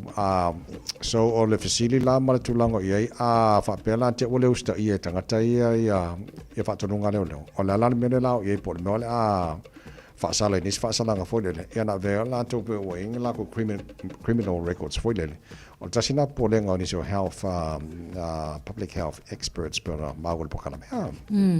Wa fo le i le taimi le nei e ai tamaiti e ai lava fo tangata o le ua le ai ni no fanga no fai se fulu fata usanga o isi i lalo i fo le fulu fata usanga o le popolenga la le na o le ai fo ile pe a fata no ina le fo fanga le na wa mana tu foi a le lua fetala e tolu masina le fale pui fo ile le fo fanga lo ai o le polenga la na fa pe feta maiti already vulnerable community po tamaiti fo ia tala vou o la wa iai le tulanga pangatia lea a o la inga faile move on order leo lo no winga o ko akele yo la wol fal pui o tamaiti ala iti ia mai se fo yo tamaiti o le vaenga tu plang tala vou pe o polenga na o leo lo o iai le public health la tau ia pe atilo mamata i tu foi ia ila ko ia lo o mawai lungo awala le ai ni mena no foi ia mai se o lai mo solo Desa vanga li ma wali poti foi le la o ti tilo foi le to telo nai fa na nei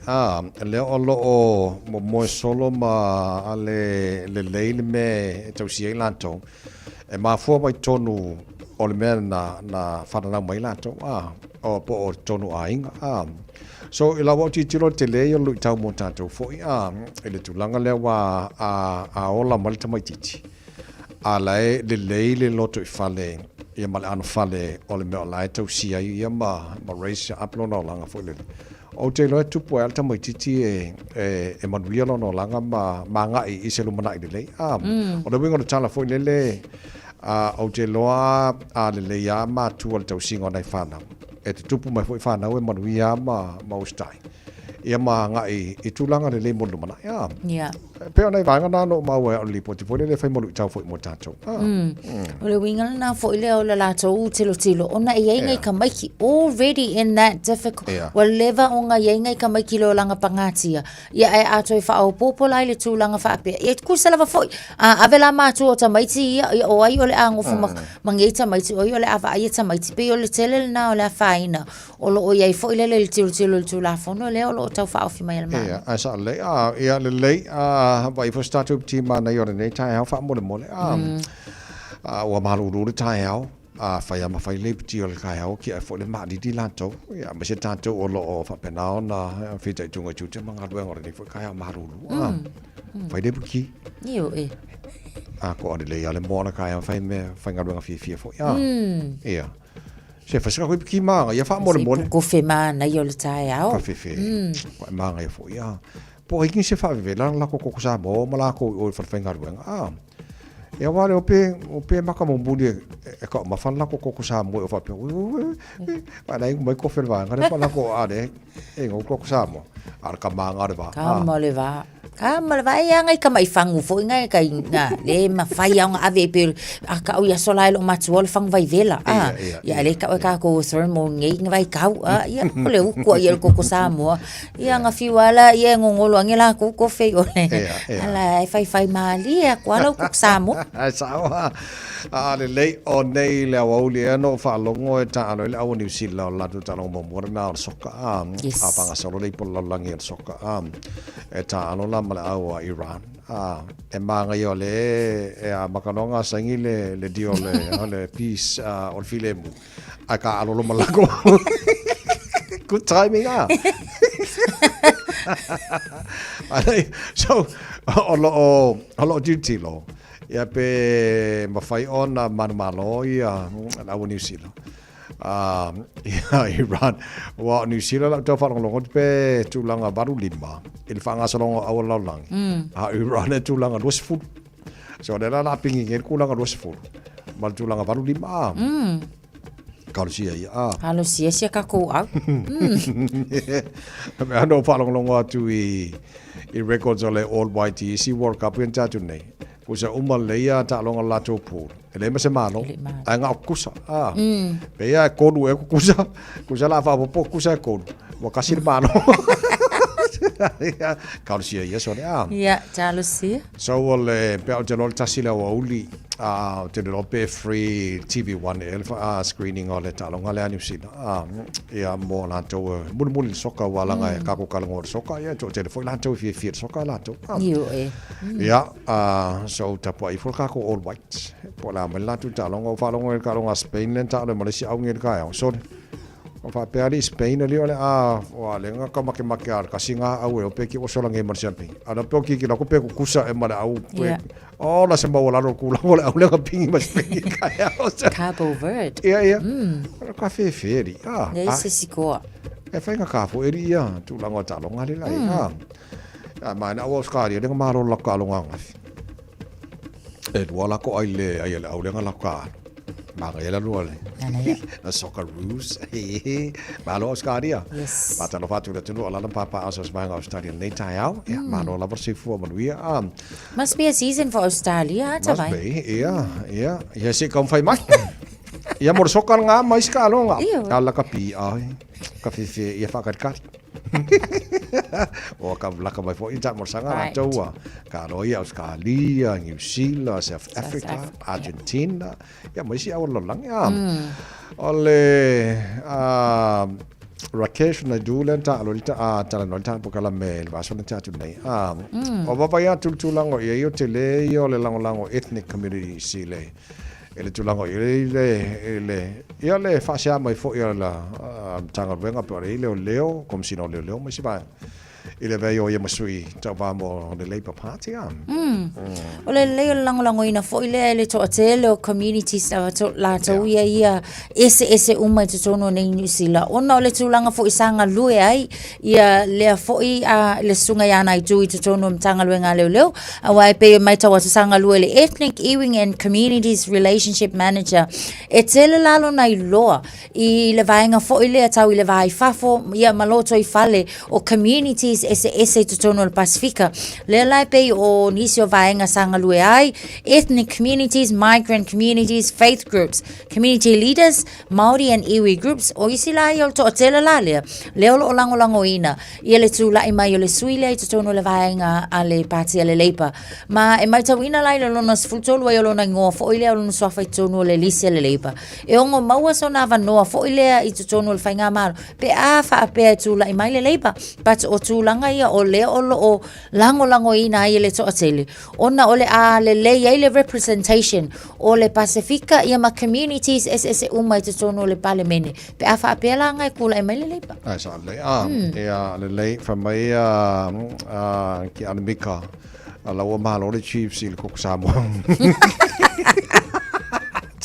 Mai le final le sole le final vaso yes Chiefs ma Hurricanes kwa ma ngai au ia la final ngai so ko fe e ale le kam fai mai kam fai mai ko fa vela la koko Samoa ke mil final esa lo so lo tele tele fe tele fa fa le por kala me manu le Taeao le Samoa lona sfulono nei o so junior tan fo lo le wa fe lo so maleono a mai fa fianga man pedina te fa una so ile ma fa ponga nei Taeao le por kala me ngado Tanzania think a minute Malo si fu.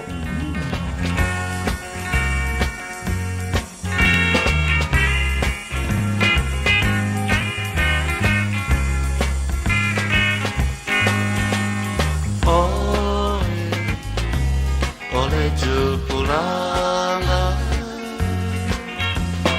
Ole Teide matama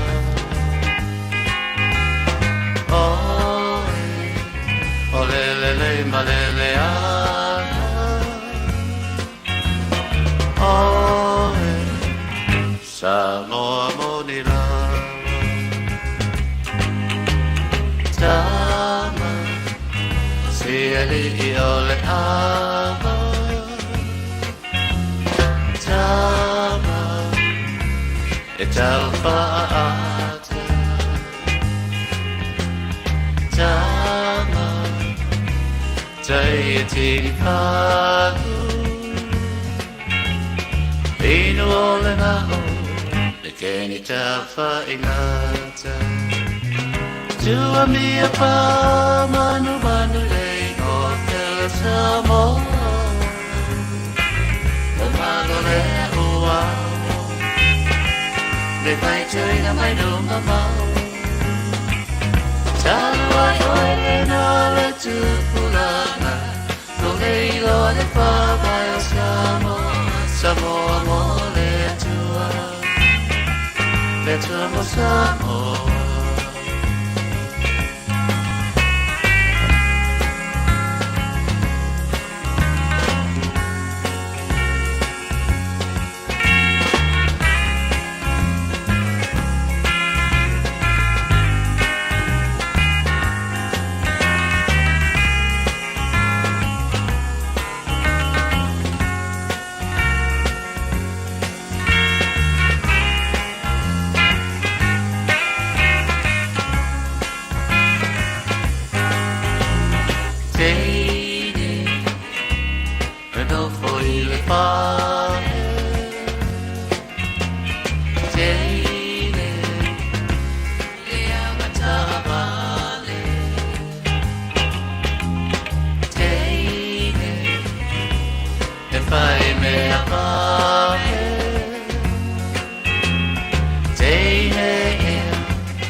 Le fai chơi na mai đâu mà bao Talu ai oe no le tupulanga Lo hei lo le pa mai o sa Samoa mo le atua mo Samoa. Talo falava o lapi marina, mau belo li tio. Ile Radio Samoa tasi lima iwa tolu amo. Just think a minute. It could change everything.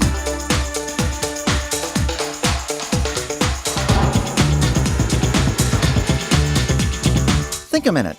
John Wooden is one of the most successful sports coaches in American history. In fact, psychologists have studied how Coach Wooden taught and motivated his players to become their best. He used both praise and punishment, but he knew when to use each. Here are some wise tips from him that we parents can use to help our kids become their best. Number 1, teach your kids to stay away from wrong attitudes and actions, but not to stay away from you. Coach Wooden got close to his players and often told them how much he cared and believed in them. You know, if we don't show our love to our children, they won't have the security and confidence to succeed in life. If we get angry and make our kids afraid of us, then they'll resent us and not want to do their best. And they'll definitely not want to be close to us. Remember, rules without relationship bring rebellion.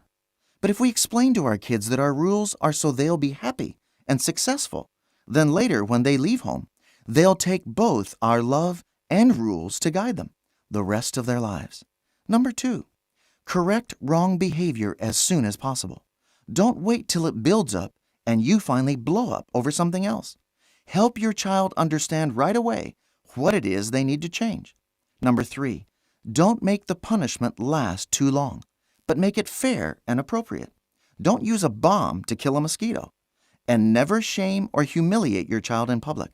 This can destroy both their self-confidence and their trust in you. Number 4, praise your kid for all the right things they do. Often, the only time we say something is if our kids make a mistake, so they'll just give up hope after a while. Finally, Dad and Mom, make sure that love is always the reason you're either praising or punishing them.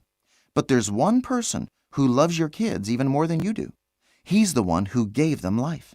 So if you ask him, Jesus will forgive you for your failures as a father or mother. But he'll also give you his love and wisdom you need to bring out the best in your children. Just think a minute. If you'd like a free CD of our top 40 programs, write to us on the internet at www.thinkaminute.com and catch us tomorrow at the same time when we stop and think a minute.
Radio Samoa. Taslima ivatolu. Amo.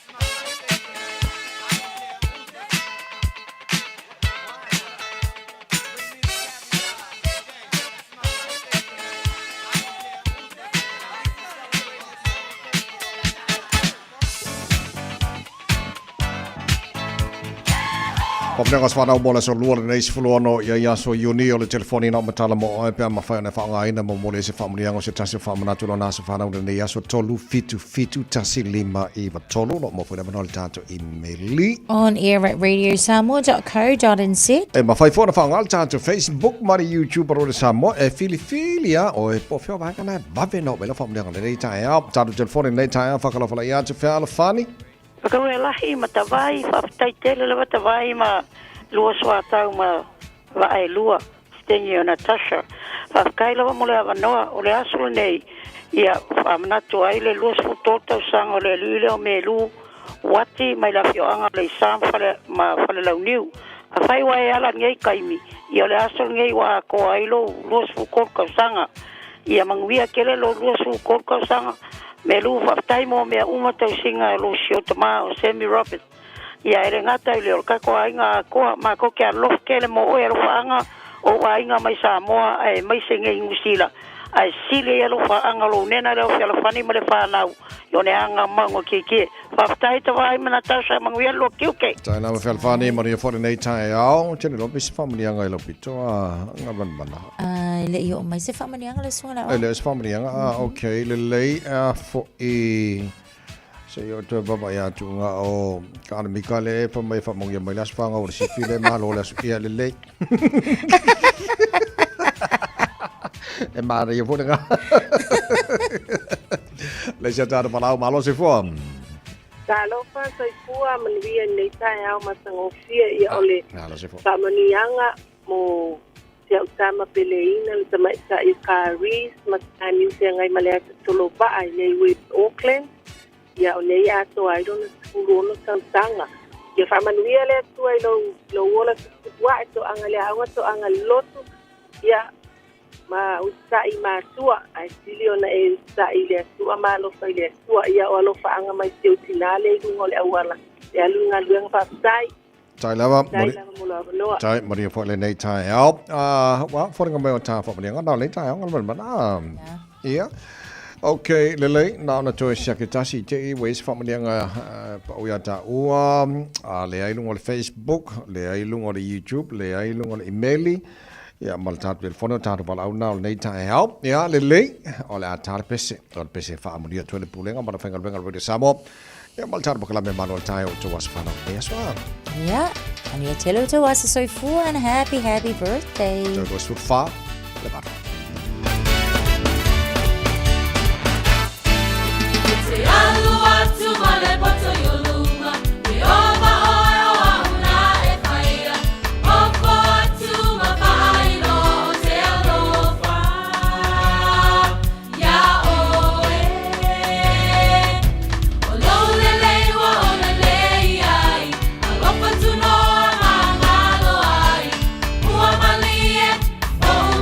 Oh,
Eva mali pese, malo le whafonga Samoa, malo fo ile va ile musika. Radio Samoa #1 New Zealand akoa. Sipso.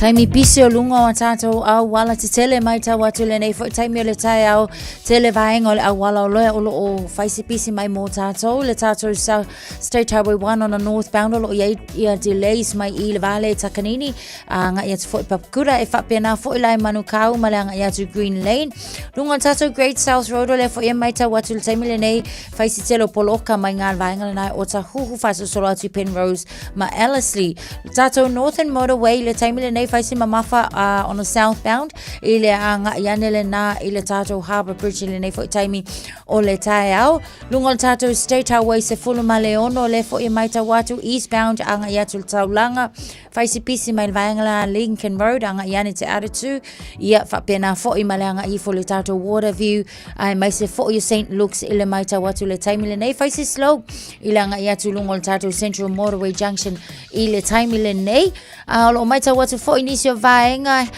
Dominion Road o lo fai fo isi pisi mai le taimi le nei mai se lava fo ile northbound mai tau watu Mount Roscoe o le fo ile o faisi pisi mai I le taimi le nei o le Taeao ni se vainga te tono le tatou taulanga au tu o lo faisi pisi mai lava fo I Karanga Happy Road o le fo mai tau watu Pitt Street Ponsonby Road I le fai unga lava fo I le awala na faisi pisi mai se langa ia tu tatou I lunga le vainga le Simon Street I le taimi le nei o le Taeao ni sina o vainga aveta avale o lo mai tau watu o le fai asi mamafai o le traffic I le taimi le nei whapena fo I na isi o vaenga ia tātou awala o nai e feo lolo ia o le wha mamafa lava fo I mo tātou avata vale tautua na le saunga le mu I lunga o le awala le o tois fuluiva minute o na tā leo le tūlai valu. It's simple, it's quick. You're closer to families. Sending money's now made easier for loved ones in the Pacifica. New Zealand, Australia, to Samoa, Tonga, Fiji, to the Cook Islands, to Vanuatu. Connecting Pacific families. With ClickX, you're secure and safe. Lowest fees and amazing rates. Now helping home is affordable. ClickX with a K. Reliable. So sign up now with ClickX. Let us help you help home when they need it. We are for the Pacifica. We are ClickX. Radio Samoa. Tasilima Ivatonu Amo. E whaingo whielo hoolanga, pe ale leilau wha aperitania. What's talai na neia vanoa e teles talai I le Dynaspeak, moa o onga wha aperitania. A onga fua e ono fumau I New Zealand, pesi ti seni New Zealand foi. O le a amatalia vasenga I le aso lua fito o Julai. A whai e te au Maui Hamilton, Palmerston North, Lower Hutt, wha apea Wellington. E tala whea ngai le Dynaspeak, e fsosoani mo oi. Wili mai loa le oiva, lua lima lima, ono fitu whaatasi, lua lima lima, ono fitu whaatasi. Betana I ane I le upenga te whailangi. Info Dynaspeak at twoa.ac.nz. Talofa Samoa. E mawhairu sosoni atu Dr. Chen I ngasi o le maisuka, toto maulunga, ti ngā le tino, whapaui no pauna, maisela, mangyesa ma le kānesa. Maua tia whaamamai lo puta ma le paste mo nifotinga ma le whaamalongi no lo fofonga. Whapea product po o loa e whisosoni e whaala ma le mole ma dark spots o fōlinga. Ua tele ungali ua mawala tau pepe o nar sosoni a Dr. Chen. Ala au noi le lua fituono tolu fitu fitu, lua fituono tolu fitu fitu, pea fiuane I le lua ono Great South Road I Otahuhu. O e sauni malanga I Samoa. Maratua lola mana rento solo o maua iso o seitu ai ngā taavale e talawhea ngai mau mana onga. E mawhaiura piki la taavale maile malaiwa lele whale o lopo o whangalii. Whapelo tātou o fisa au tui ala fua. Pe momoli atu fo I le whalitali malo o loo e whaamautu ai. Ai ngā whaamitoa. O lo ia tātou insurance cover e te fili mai ai. E nani tupu se whaalawelawe ai o loo iai le whaamama avenga. Maratua lo iai le tātou account I New Zealand. Pe lafosa o fo I le moana rentals e whaonga i le Pacific Easy, e whaonga i lau credit card, e whaatino ai le tongina o lo sa. Mori se whaamtalanga wala au le Pacific Easy i le ovalu se lau, o tasi ono, po onu mera masani au kilani, o le lua fitu ono fitu iwa fitu wha, po o le lua fitu ono fitu iwa valu wha. Talo sanga e transfer o i le moana, pea si siane i le tanto Facebook o le Moana Rentals, po le penga ta wha ilangi o le moanarentals.com. Moana Rentals o laupa anga e taitolo ina oi, a oe malanga siasi i Samoa. O le Casa Beds and Appliances, o le tali o manaonga, i o loa e whaatotonga ilo mauta, ini tau le lei, toi anangata, e mawai moenga ngao si tutono New Zealand, whaapea se tino fōa o le potumalo lo, lau ai manofoa, TV, la au pese, usa aisa, masini tā lava, telefoni fe aveai, maisi. A whiu ane loa i le whawhituwha Great North Road o tau, po le tolo fituiwa Great North Road i Henderson. Le Casa Beds and Appliances, telefoni ovalu se lau, lua, 5 ovalu se lau, lua, 5 Tanoa! Maua e whapitoa le whale ofu le tanoa. La e il whanau, e ta i loas furuta la. Of tino a li ima tama, ua ta i loas furuta la. 5% to ese benta o la e tinama tamai tai. Eir, susuma i loa i le tasi 5 iwa o ne hanga molo o ne hanga. Pe whafso ta i mai i le lua tasi fitu, to le whawha ono. Tanoa! Joyce Fulfam minuto lo jora talo le tula valu fa talo fa poli mala fenga wenga le tano ne fo Taeao fo le iwa tala la to fa lo nga manga yala ko special na fanga Samoa a fe ne fa tau so la e man ne yala va ne fo pe temo to sango tatu ye Joyce Fulfam minuto lo valu talo tala me Samoa ka tala valu e le Taeao nei a pe ya to va ya to la fa na una sen mai na po malfa moe fa anu nei Taeao tene lo po moe follow pizza fa mon le man na mal ka ko i meri ia o le fa manianga le na mai anti ina fa manianga o la sofan au se tasi fo i le fa nau ia alana misipati vi ele tu elo na lo fa malona ngale ua le mai le iva nei o tausanga lo fa le tu ia to fa o popo ni se tausanga i tele tatou te mafutai alo faanga mai lo papa tuila epa poe manana me Roma misipati anti tia ina anti Isa ma uncle alama na yo matua ya boy junior ma Sofia misipati na yo tuangana ya Kenny ma poe mana yo usa foi ia pe mita fai upu ma februari ai silele lo for your godmother auntie Ina happy 9th birthday Miss Sweet Face love you yo lo faanga ma ya auntie Ina mo alana misipati e wale ma foi na una tu te mo tara fam nga as fa nau ia ono lento no mai le email na po malfa mo la unil Taeao ia le ala fuka amba wala tara po kala me me na o fa la tu nei time fa mon mole ia ala na mo yelo I va sanga nei aso malo fa tele tunu nei foi Taeao fo malo nei matua o malo lu nei vai tau te sanga mata tu yai ia fa malo nei matua le fa la mo tu lo tu ti fa tama te nei fa na le Taeao se ale le au ta penanga e fia fo le tama mal tene le Taeao alu le au yes lo sai matua aya fo ia fango madi awa ke so nga fa vesi fo le ka o ka mai ki o mai fo le so le se me nga ka mai ki lo so nga fa vesi o ka ya ya wala no tama te lo ta sile ba nga no ma wo ni so nga na fai o le ta pena ina o le tama mal tene ile a onga e amata tu le fale a matala I tape nanga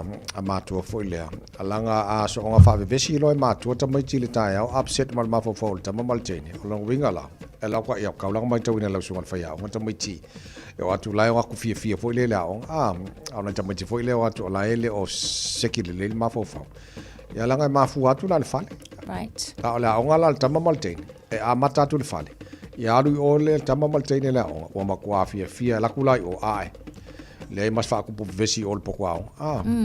Te le vaenga fa pena mai tawina i nei tamaitia o ngai le ngata la fo ile kai mile le kai au pe fa pengi la wa ai ma ingi le kai au. Pe a fai a wa ova wale ka fio fitato. Au ni se tulanga fo i o tulanga lava fo i to tonu au ainga. A fa pe o le vesi ia matu e to tonu le ainga. E fa penga o nga va ia winga tamaiti wa sui fo i la to winga i le aso ma le aso.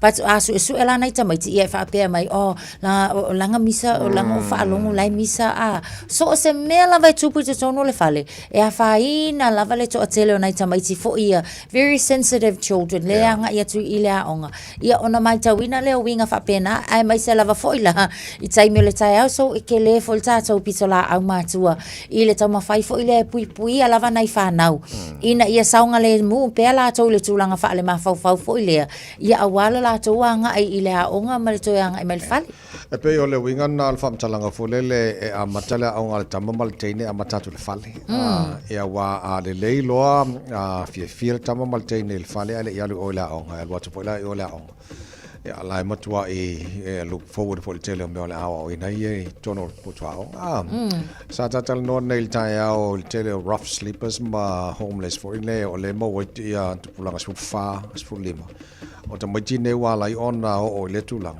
ona na mafua mai e tono ainga na ola mai lato so ole le sona te le ari na mau te lo lu tau na mo tato matu fo le tam fai ave o tato ainga o se no fanga e ola mai nei whanau e fia ma tina e lato lumana i le lei ona matu tua e fo le o lato e lo le lei nei whanau e le ai ole ainga ole mesiri le mo lato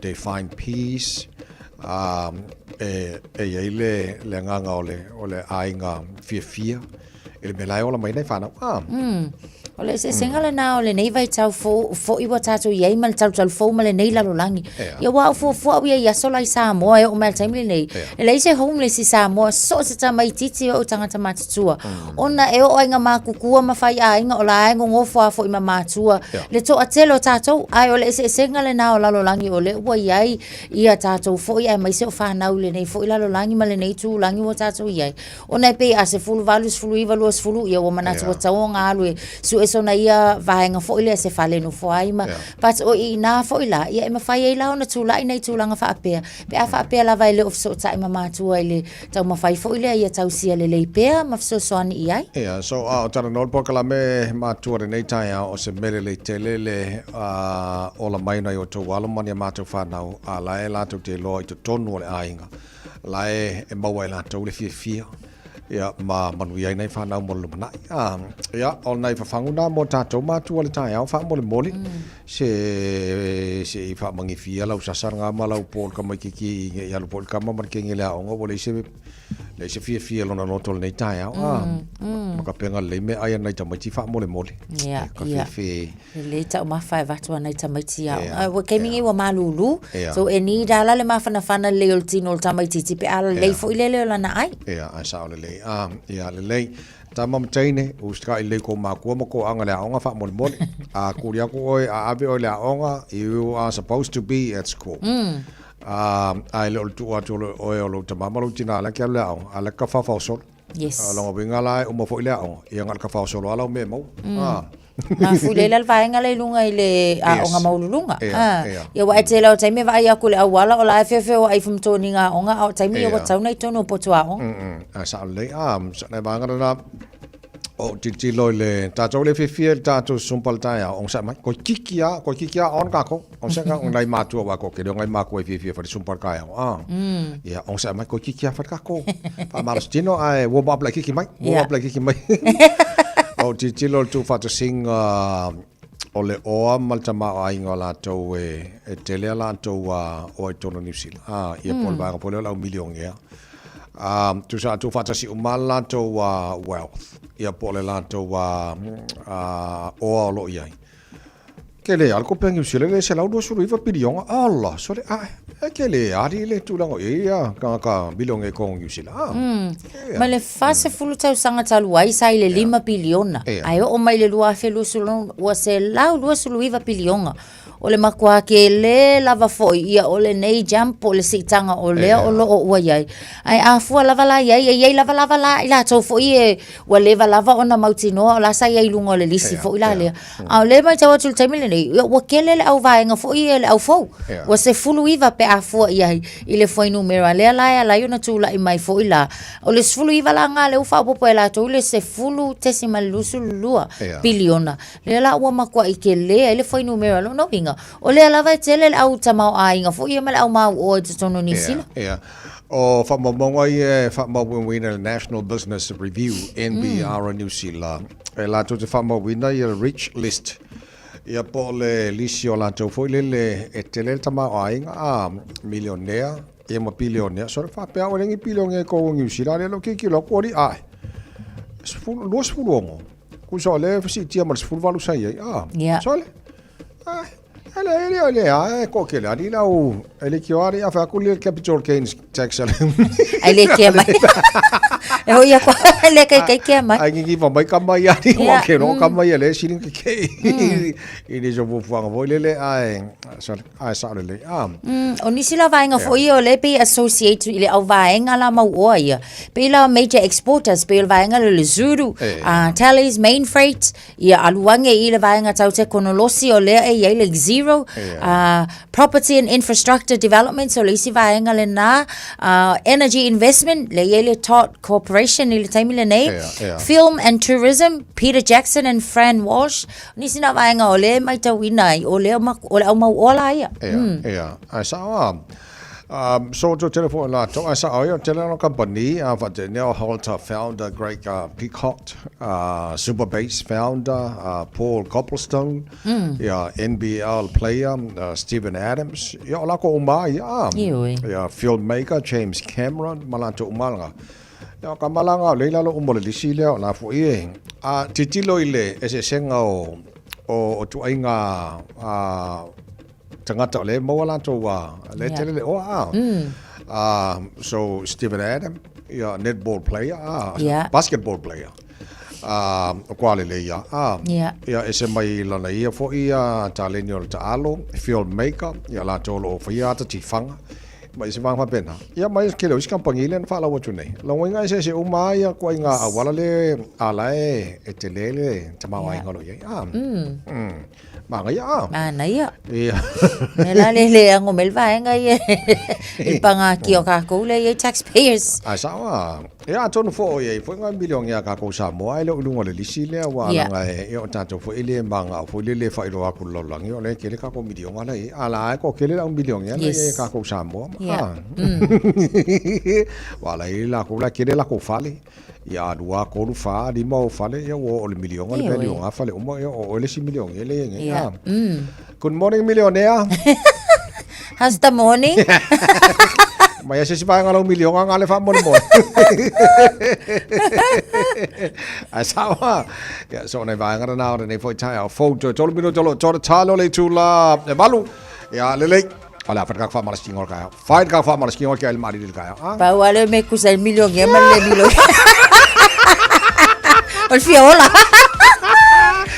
Vai al fa palestino so taru tala mai samo nei kaya ya fai ka ko e ola le million ya lo foi le million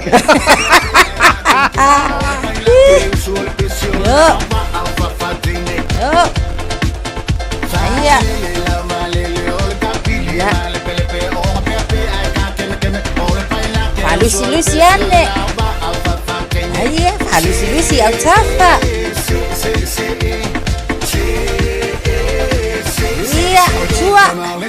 Sua yo ya Luma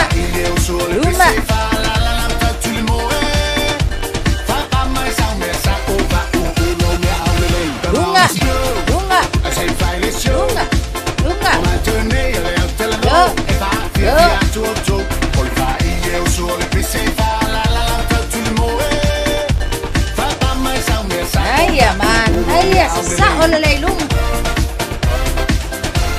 ano ngay luma taitasi kasi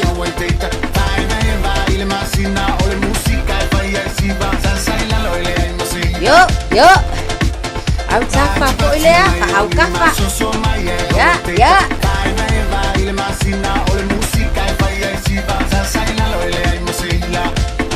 Malosi yai pa malosi yai. Ya. Ya. Oso mai ilunga. Iya. Iya. Sao mai patua. Yo.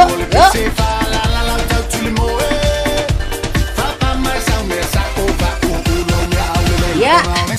Sumu kai kasi luma. Sumu.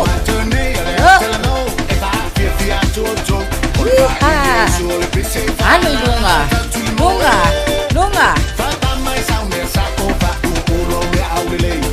Ya. Yo.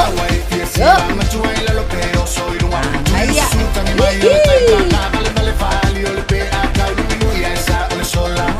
Naya. Sa oleh manava. Luma.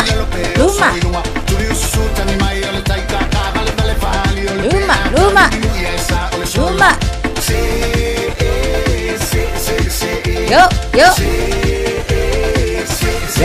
Ya, sabali. Ya. Algo ngai au kafa. Sabali. Se mai luma. Malo, fa malo lo sile nei po i Taeao. Ia, manava lelei tutonu. Manava i fa fo i tau. Ai ale manava lo ke sene tutonu. Manava i fa fo. Ia, fa malo lo sile nei Taeao. Nuil nei aso toi feilo ai fo i soi fo ia. Tasilima i vatolu amo. Radio Samoa. O se mai ala whaafofonga o le whaapoponga fo ele nei o talafau mai Samoa. Awina sa mai mo oe e lau leiti o whalongalongo le Radio Samoa. Tasilima iwa tolu amo. Tātou whenua i mafuta le nei asa fau si mai ala whaafonga.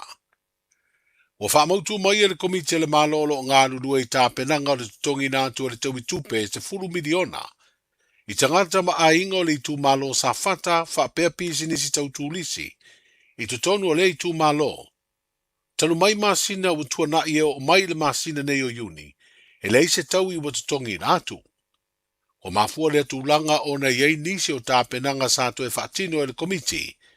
Ona mana o mianga mai le mtanga ruenga o tupe le malo. Le olo ngafa ma le whaamatu i nātu o se leni o taui. E ta iafe se lauta la mo le tangata to tasi. O ia tāpenanga whai peana to e sui aile nu mela. O le au whai o tangata e ngava aile taui. Mai le valu afe iwa se lau valu se furu iwa. I le se furu afe wha se lau lima se furu fitu. O marienga e ala i pepa o MOU po o le Memorandum of Understanding. O lona au wha inga e afe lua se lau lua se furu lima. E mai lea au wha inga. E iwa se lau lima se furu fitu marienga ua mai ona sainia. Ma ua au fia aile sidia i le ono afe tangata. Ia ma o marienga ia ua tu inatu nei le mtanga ruenga o tupe le malo.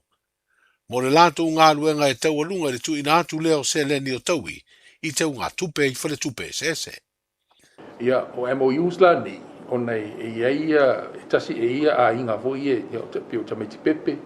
E ia vo ana tangata e le ia masi tustupe. E tu sa lau le MOU le e mawhai e iona whai le Memorandum of Understanding. E tasi tangata o se ainga. Ia nata sainias nisi tangata. E 5 fitu. Lusful, angai tuan lusful.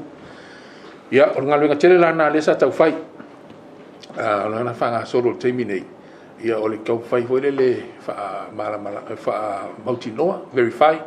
Ia, tangata nei e au whai, au fia i tono se Memorandum of Understanding. Ia, o le wha inga lau tato MOUs.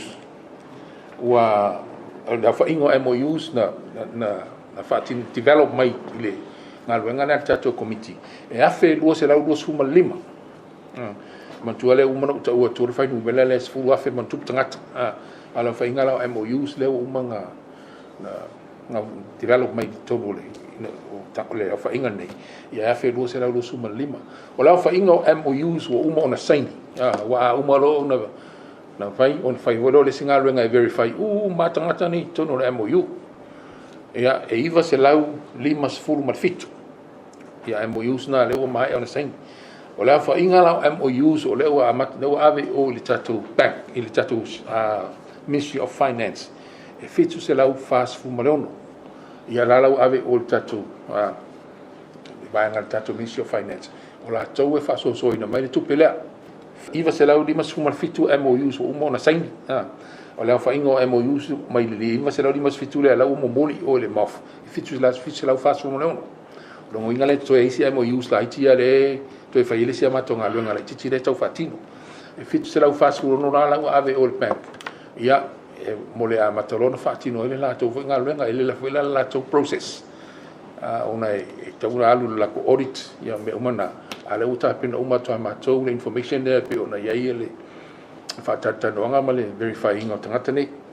Ia la lau ave o le bank. Ia, no inga na itas o watu male ono afi tangata lewa lata mailanga wa ai for payment. E maule la tu se ilenti. O le ngalwenga na lau o ili tato ngalwenga. Ia o lau whaasolo le vetting process muliana le tato Ministry of Finance. Ia o na alu le tono accounts. Ia peila na ufta ua tu te mua. Awa afa peo le amo lau MOU. E se furu lima tangata lai tono lau MOU le nasaini. Wa peo o simi e se furu lima tangata o le account simi tasi lua toru wharima o le account la na namba na simi la alwa tu umba iai le amount tangata ia se furu lima e tu sala peo mena le te taunu wha malama tu i au tua fionga i le tau ainga tu stala ia me se fu i e o mawhai ona wha o na maua mai le tatou tatanoanga ni Taeao. E peo ngā runga tele lava lana o le tau whai verify uma tangata nei. Ina umo e foi. O ni tatu toi pisa. Kwa peo wai peo le utulanga na le hesa e whai ama le totoa. Le lei ale whai ma le tilo iai ma toi siaki. Ia. Maua lo o whaamalia ina uma le processa le tatu malo. Whaamalia ina tangata nei le tutonu le lisi lea. Saini lole o le MOU. Ia. Ave lole o le bank. Le Ministry of Finance. Ia mula nātou ngā ruenga. Le teitei fono le komite le malo whengai mga luenga whasoa swani. Ini a fianga o le ngātei whale mai suau umasaa. Le fionga i a fui tupai mausi manu. A fue lau whainga sifuru afe whase lau 5 sifuru fitu tangata o sa whata. E maua le tau i afe se lau tā la. O lau whainga o le se le ni aluai. E sifuru tasi miliona. 5 se lau ma le lua afe ma le fitu se lau tā la. E le fai tau ina i pisi nisi tau tangata tā whao e wha. O lo i le tū malo e anga wa afoi. I le tau i lea e wha tino atu la e le mta ngā luenga o tangata tā whao mai whafo. O le pūlenga le ave iei tupe mai le tau i e se 4 miliona. O nā ngā i le iei lātou e ana ia pisi nisi. E ave iei wha mau maunga o vaenga o lātou pisi nisi tū lisi wā fia. Ona o le ngoto ai o le manua o le manawanui. I ngā tei whale o le tū malo sa whata. I le tau imo se vaenga le fio anga si umu o whailoa le teitei whono le komite le malo. E lei titi ifo ma le 4 miliona tā la le tupe o le a whaatino ai. Ai o le a iei se tei me whono ai le komite mo le talanoa ina o le a fuanga. O le fsosoni le malo e ala I tau I tupe mo a inga. Sa whaale ngaina mea tō tino tau e le tise e mafua I le peo le wila po le tise. I le tau sanga le tenei. Tau se lau ono sifuru ono a inga wa talia tāl sanga. Ma ua maua ala tau tau I tupe. E leo mawhai whaailoa le ofisa sila o mtanga luenga o puna o whaana nā tula ma siu manga. O ia leo lo te whono le komiti whao whautua. Mō whaana malawe whaafua se I mātu ia. Leo wha inga o tupe o ia taui. Ai le whailo inga matu stala sa ia whaailoa ai. O le tele lava o mea tō tino sa whaale ngaina o pusa aisa tā titia. Ia mamasini e pe o TV, auli, tipoti, maulo, tunua laisa, e alu umai le tise. Whalia le ofisa siri o mtanga luenga puna o whaala nā tula masio manga, sa ilo ina umatalo sanga ma whaamalia ina ai le komiti. Ai lea lawa fisoa soania le malo, e iwa company o lo ilo pea lātu talo sanga, ona lo iei nisi o tā penanga lo whanga solo. Ai o lo fua e tusa ma le tasi tesi ma le valu. Miliona tā la se vai ngā tupe whaalu I le tau I o masini tau e le tisi ia company na whaale ngaina. O le taimi nei, E tato households ia e tolu households o le query taimai, ma le sfululua households o le fiu taumawhai e contact. Lono winga la ia if sfululi ma households, ma le tolu se la uono sful ma le ono households le wa umana wha maonia. O le majority la wei o Ministry of Finance, wa uma fo ina tongi le majority. Pe le tūlanga nā le tu ina toi se whamtalanga, a iai lava se ele I maua lana taui. Ai wa umana wha maunia lana tausanga, o le tala tato ofisa tu tonu ia whapso tai mai iai, po iai se tūlanga iai. A mātou wha maunga le iai, tō se lau ono sumali ono tato ainga households. Mai le nā tō se lau ono sumali ono tōnu tato households, o le query mai le mtanga luengo tupe, ia ma le surulua, le tau mawhai e contact. E mai se tūlanga se whamtalanga, ia a mai aloa le tau sanga whai tupe le mawalawa se so tainga. Ia ona mai mawhila ia o le tūlanga ia tato tau sanga. Sira tu lai tatu household, a tonu wala tonu, a se taia sa whanenga ina, te mine sa whane tonu ene e kisi. E te lea tato household o lato aseta masangi, ia tato ainga, wha moe moe e tau singa o tato ainga. Ia tūlanga fo I le ngau se ingo tau maftanga, ia mai tūlanga whapena. Te leo tato pusa aisa na mai tauina o loo na sa whapeon whaleanga ina. Ia sa alfo I mwhai o na sa unua ia lea whionga tei whono. O tūlanga lava whapena le na claim e tato ainga. Na ave fo I le priority e le tato committee. Ina ia ave le wha mua I tato aseta ia wha ngā mo le tausinga ma soifuanga o tato ainga te tas. Ese la mai tato company. Le ale maua lunga le taui le maua e household.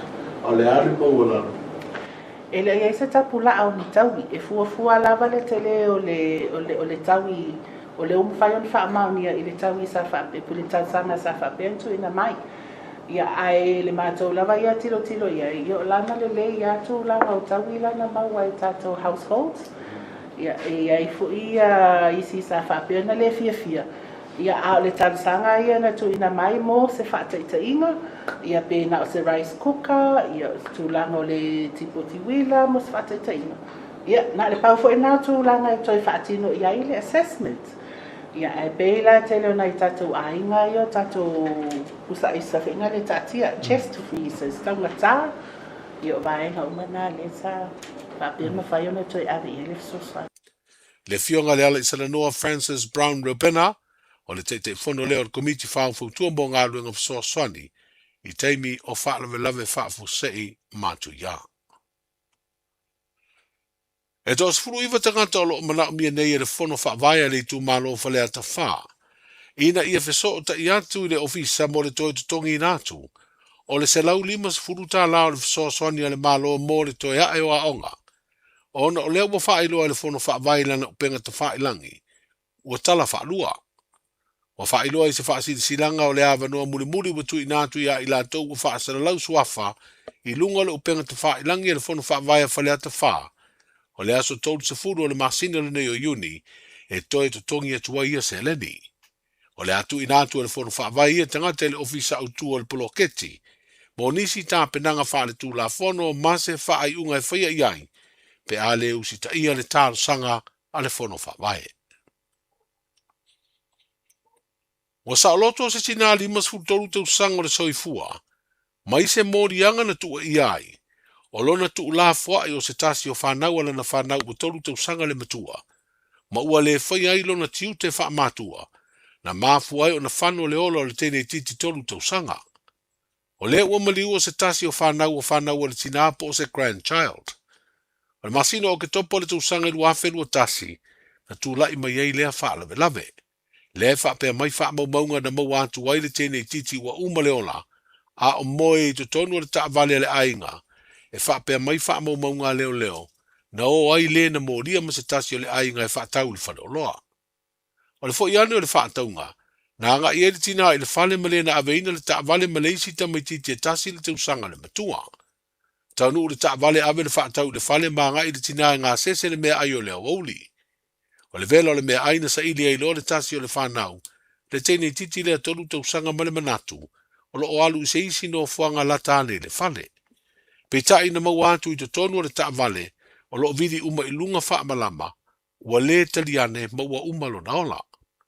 Sa fina ule lo ia na tula i mori tina na moria. E le aise sori tula fono e tali ei le ua moria, ona ele o mawhai e leo leo na tu ina atu ni mau.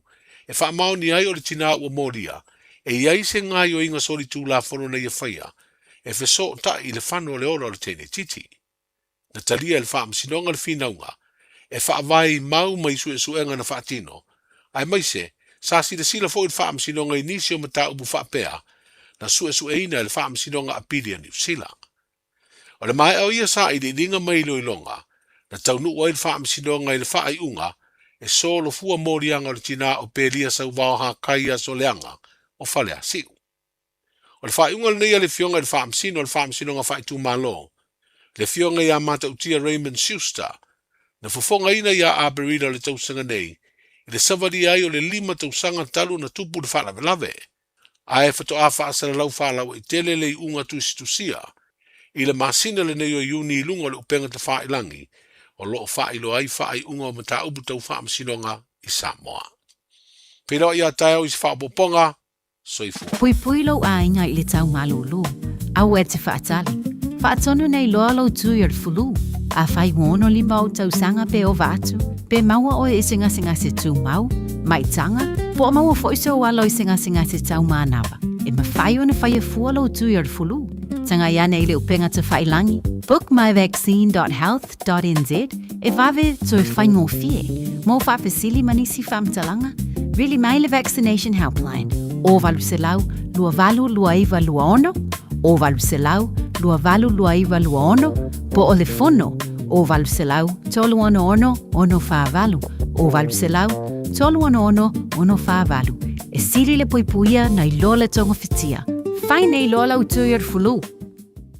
Talofa, we're the Katinas. Talofa, this is Pat Lam. Talofa lava o aola pi marina, mau pelo li tio. I le radio Samoa, tasilima iwa tolu amo.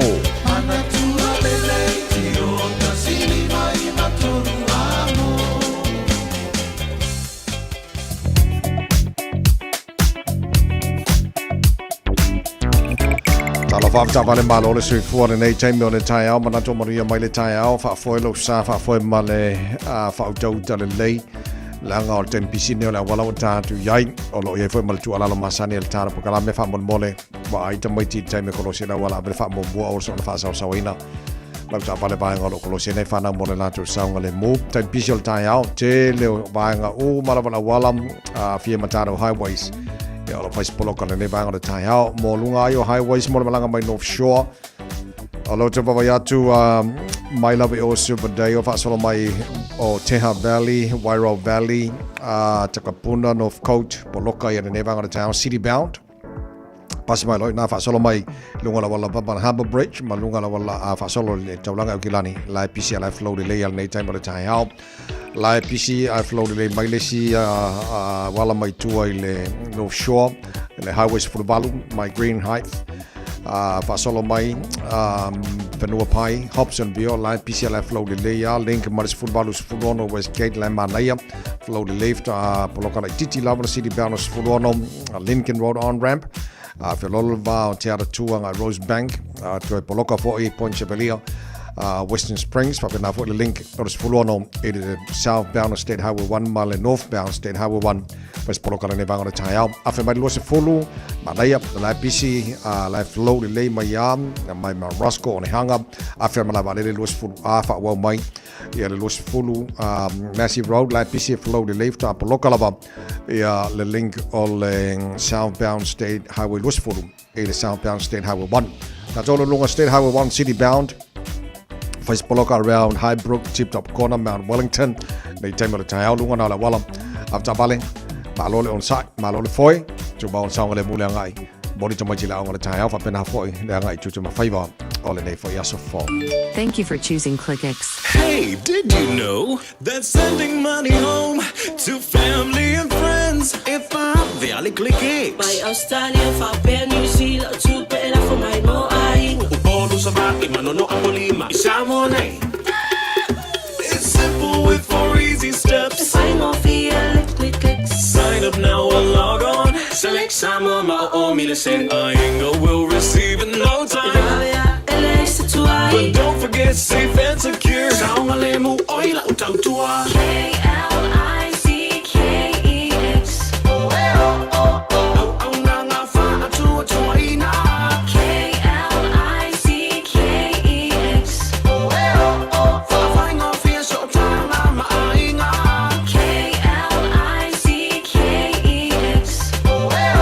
Supporting Samoa with our very best. We are ClickX. Talofa o tu finga le tau tala ma eselo fi whanonga le breakfast le Radio Samoa o te maa ona. Ema I se whanumara iwa o jale tula walo le bainga lata mai le nei I le tala o le tau I le babatu Samoa lua se fulu ma le lua lo I le mawhana whana o le ea mai ka mingi whamare maanga I o le malu lua Samoa son. O le malu, o le malu, o le malu, o le malu o le ea Samoa. Ia langa le maruru tanto nei New Zealand. So lua se fulu I le mawhana whana o jale iwa I Samoa. E tu mawinga awa ma le timo Samoa le so.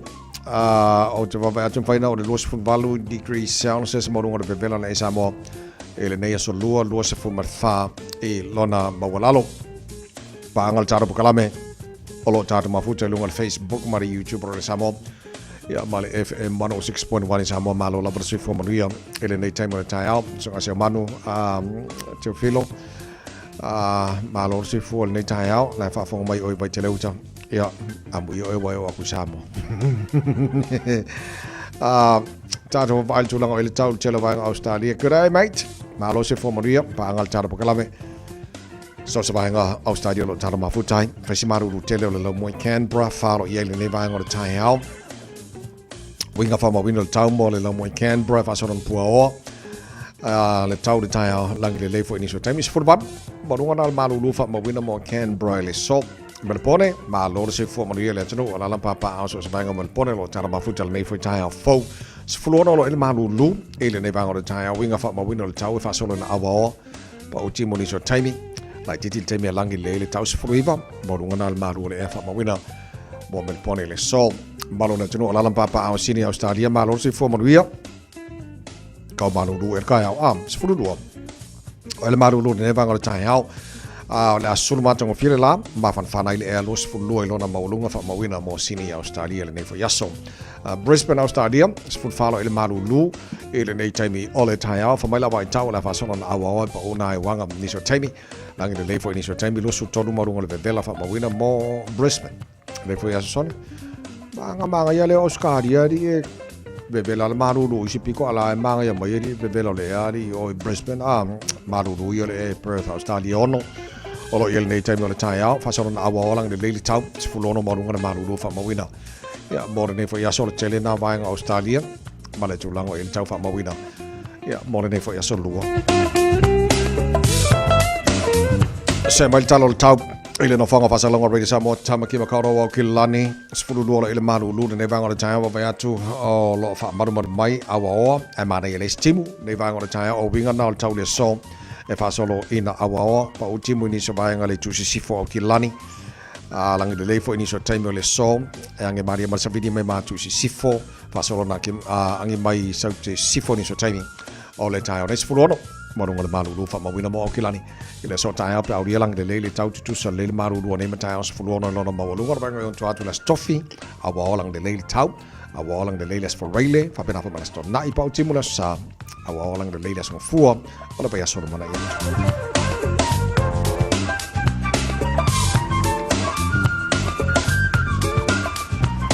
Mamonga umana tu na mala mai tau ne foi taimi o le Taeao le tautua Radio Samoa na ua lua se fulu ma le tolu wa tele tula valua faina MCA tato tala me Samoa nei Taeao tu fa sala wina mo pe tale tula se fulu ma le lua le so ya male valu fitul poana nei ma le fa ponga tato tala me Samoa tala valu le Taeao tau sia ia o mile process o le tongino tupia le tumalo le na ngot le fa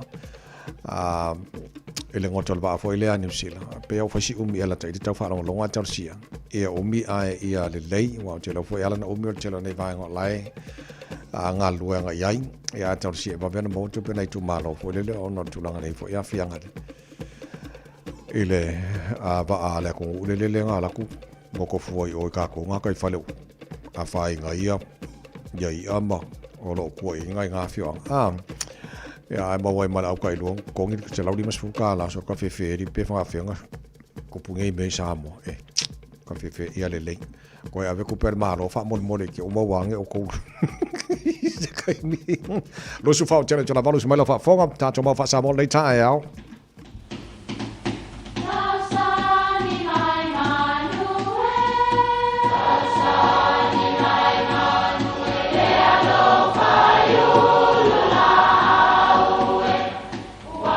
E o whanga manu i ululu o la au, awa e whawhanga I funga o la au. A o le tangata, e whawhanga I upu matala. O le mawhileo o alanga upu mamuanga ngana Samoa maona whaapongai, e a fua I lona sio mianga. O lona lea sao I le whaatufunganga o le iloa whaale aso, mai le tautua se ia o ina pule. O alanga upu mamuanga ngana, ua lantou mamanuina le tō whamanino a Samoa, mana tua fo'i, e tāo fitau muli le atunu. O whautuanga tai ala fua. O le upo e mafua mai I se awala o lo o tau mawhai o na fua. Maasa se awala I le taimi mua na tai ai le vau matua. E tā ua le ala fua, awae muli uma ai tangata, o le awia lea awala. O le tangata e tai ala fua e tau mawhai e asa le ngasū, mo se wha moe ua fuafuaina. O upu e momoli ai le nganga whaafetai, o na oni ngā luenga le lei ua amata. O lea ua maalo le uofe pei o le fitaleinga I le ngā taifale. O lea foi ua e tai ala fua I le tōwha ma le whaautanga. I ala e whaingofi ai o na whaatino le ngā luenga. Tau ina ia au. Ma ia au o manu le wha moe. A wale manuia mo le lumanai. O whautuanga ta ia la fua. Manuia lau whaasausaunga.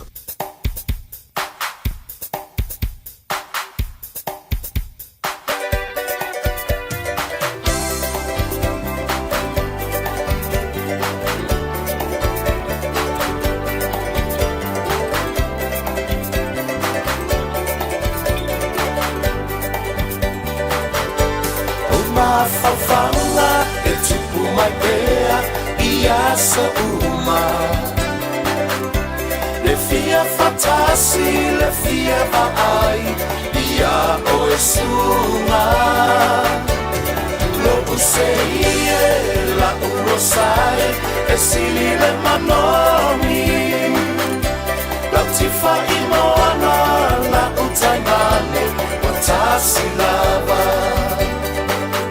sa o sa ili upo sa vai ma tutuila Samatala o te tauina Talua I lo una tai I la upenina O folina e tu mai pea I o uma O mafafala e tu mai pea I aso uma Fatasi le fia vai ia o suma lo usei la urosai e sili le manomi la tifa imoana la utaimane watasi lava uta upu awe tanusu nei moa molulu Le mafutanga ne ave fasele mutu E mana tua I Solomona na pauile alofa Le fia fatasi ma oele pele I aso uma O mafafanga e tupu mai pea I aso uma Le fia fatasi, le fia vai ia o esuma Lo usei la urosai e sili le manomi lau tifa I moana la o taimane wa tasi lava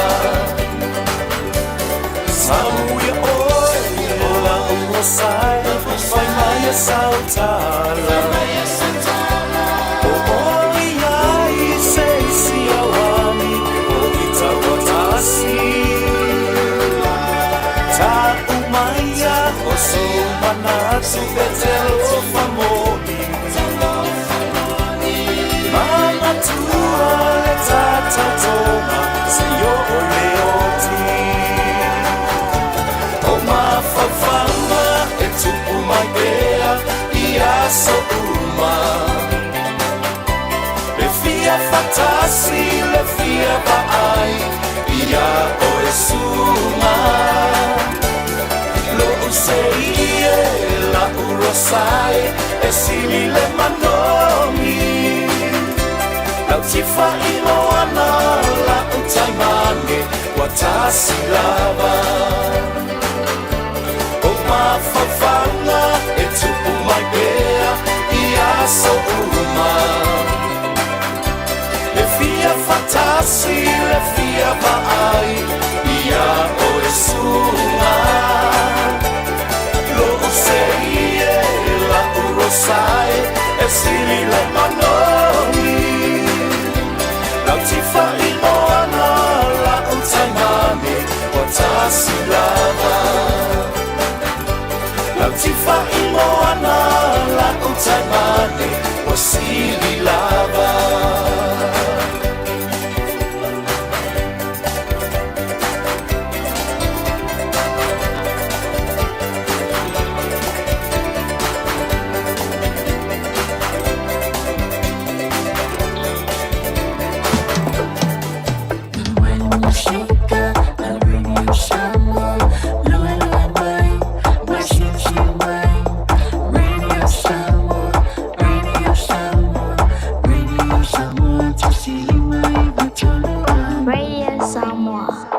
E ai se isi o le tau ainga e whaapea sona leo. Pe whaapea foi. Whaamata e avea le tale I ma le tale maasani e tau fia ai lātou mai le whai o lātou mea maasani ai. E ta tau na lātou e whai suenga o le tale a ngā I le coughtest.co.nz. Pai le suenga o le tale ma whai loa I fō mai coughtest.co.nz e le ai se tatongi. Whala au talawai e iai tūlanga la matia ma tūlanga le lei o whala au. GlaxoSmithKline, New Zealand Limited, Auckland. Oso. Son, fe o kausinga iau makari I la manga iau lau ka vali fou. La boi amu uso. Bag. O le Enterprise Motor Group man ka. Wa uso iai kai awangi. Lei yang whakamoe lau whainga duenga. Ai o akure a fia o show lau ka mai lunga lau ala. Pa o koenga ka vale. Piki apu SUV, van. So koenga ka vale ha. O fe faltava. O le lima ongo fiku Great South Road man kau. Pe vile le over se lau lima o rua korfa. Enterprise Motor Group Manukau. Sa ili, fili, ma ave loa lau ta'avali. Hey, don't be that guy. Or that auntie. Ignoring a sore throat. This isn't just some drinks and lemon tea in your sweet situation. Untreated sore throats can lead to rheumatic fever. Nobody wants that for their family, eh? Go get your Pepe's sore throats checked at your GP, school nurse, or pharmacy. It's quick, easy, and most importantly, free. So come on, whānau. This summer, take care of your tamariki. Get it checked and get it treated. For more info, hit us up on socials at Stop Sore Throats or visit stopsorethroats.nz. O mo mia ni ngaluenga whai I lo whali. O le living space o lau company if so soani I le whale leo mao te malawa. Amana o mia se papui pui, carport, canopy, be wha faulau heat pump, whaisau deck, whaaka peta lo whale. Whaapso ta I mai I le living space. Whaia 4 quotes, mau le so soani I le finance, e le ai se deposit. Vili mai loa le living space I le o valu se lau, 5 whaono, 5 valu wha. O valu se lau, 5 whaono, 5 valu wha.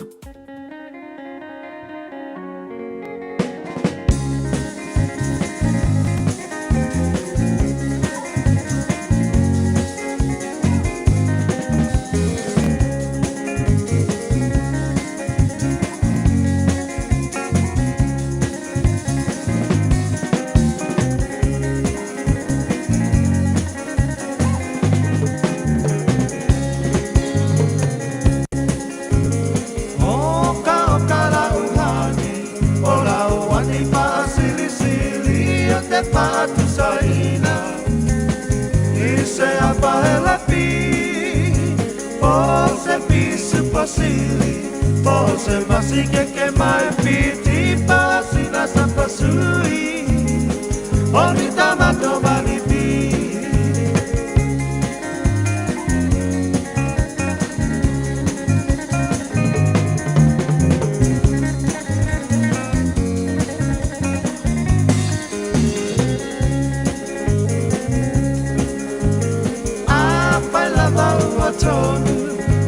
Watoni lau pinangalo tapahai poipo Avane ile malo Ele anga ole tatua Etele ayole ti akolo pe Mawasa pepe Ole pepe ole po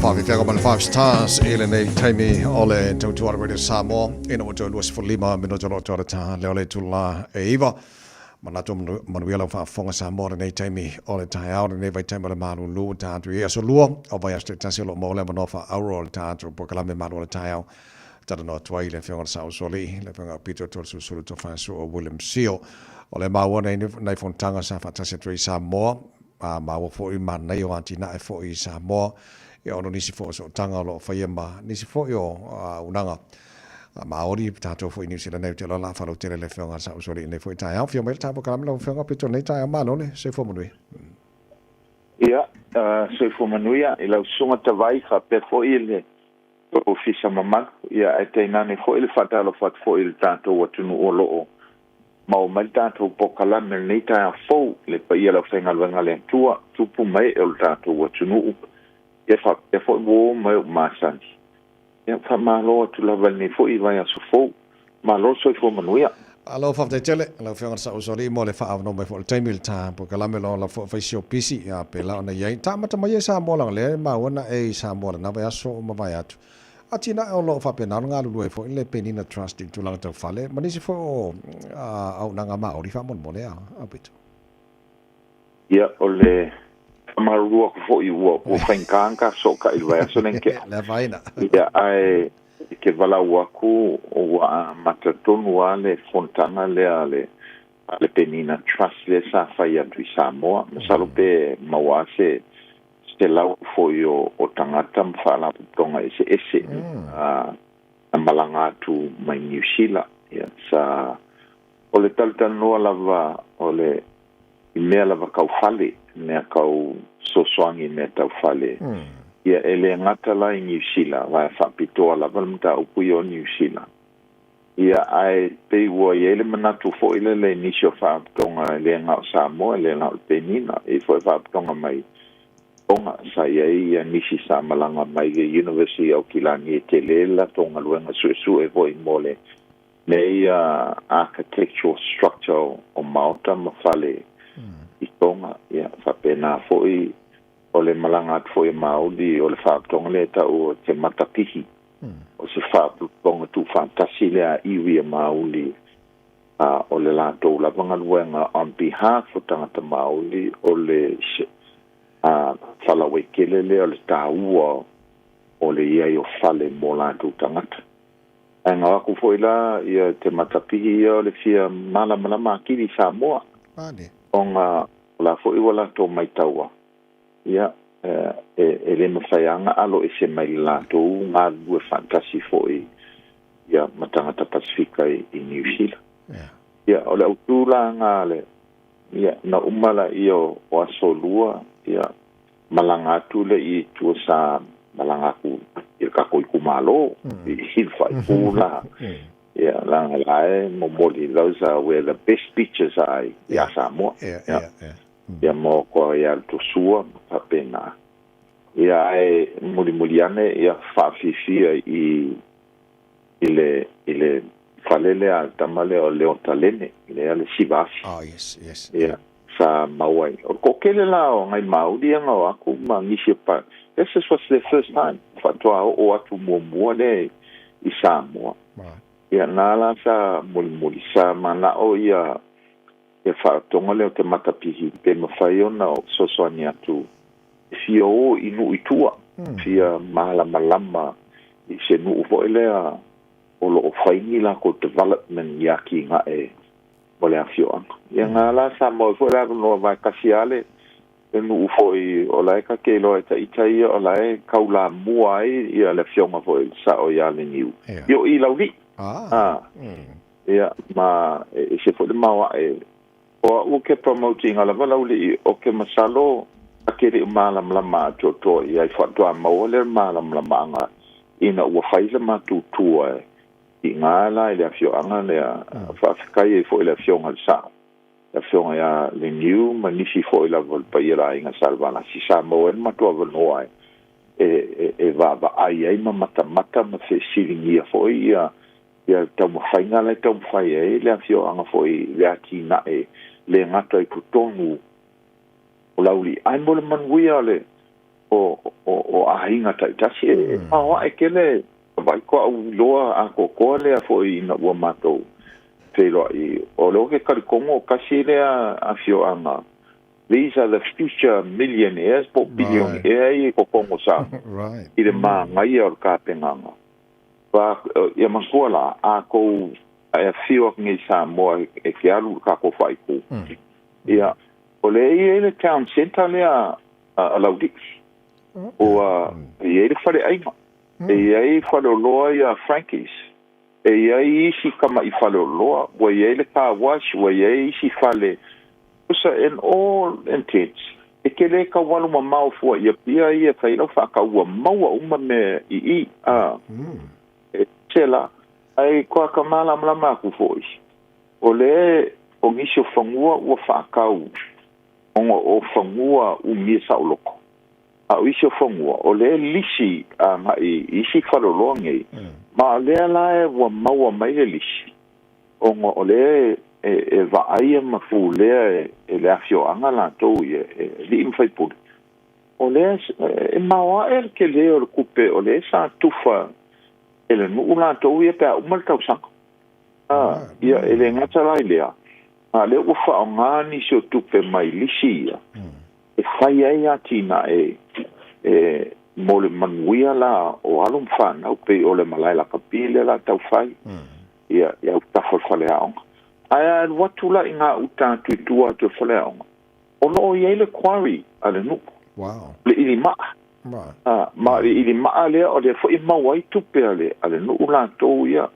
ma o kampangi la fa nganga ili maala to ia o le fa nganga ia maia mo le patinonga atina fo el malo mai si pisisi se le manga ia ka penanga o lo ia fo fanga le fiong fo sa o mo ka penanga fo le medical center ona ua fo ia tu o lae ua esele mauta le ekalesia le a Yesu lau pa i aso ngatai whaila ko seiksia a ua vanoa nei le si whamua le ekalesia o le a koe whaakau mai I le afioanga ua anu albu so enga sa tala lava le afionga I ale niu e mau atu e te le fasi whanua o lae mia sa o loto to tonu le no si o mia ho mua e fangua Samoa ia ma la o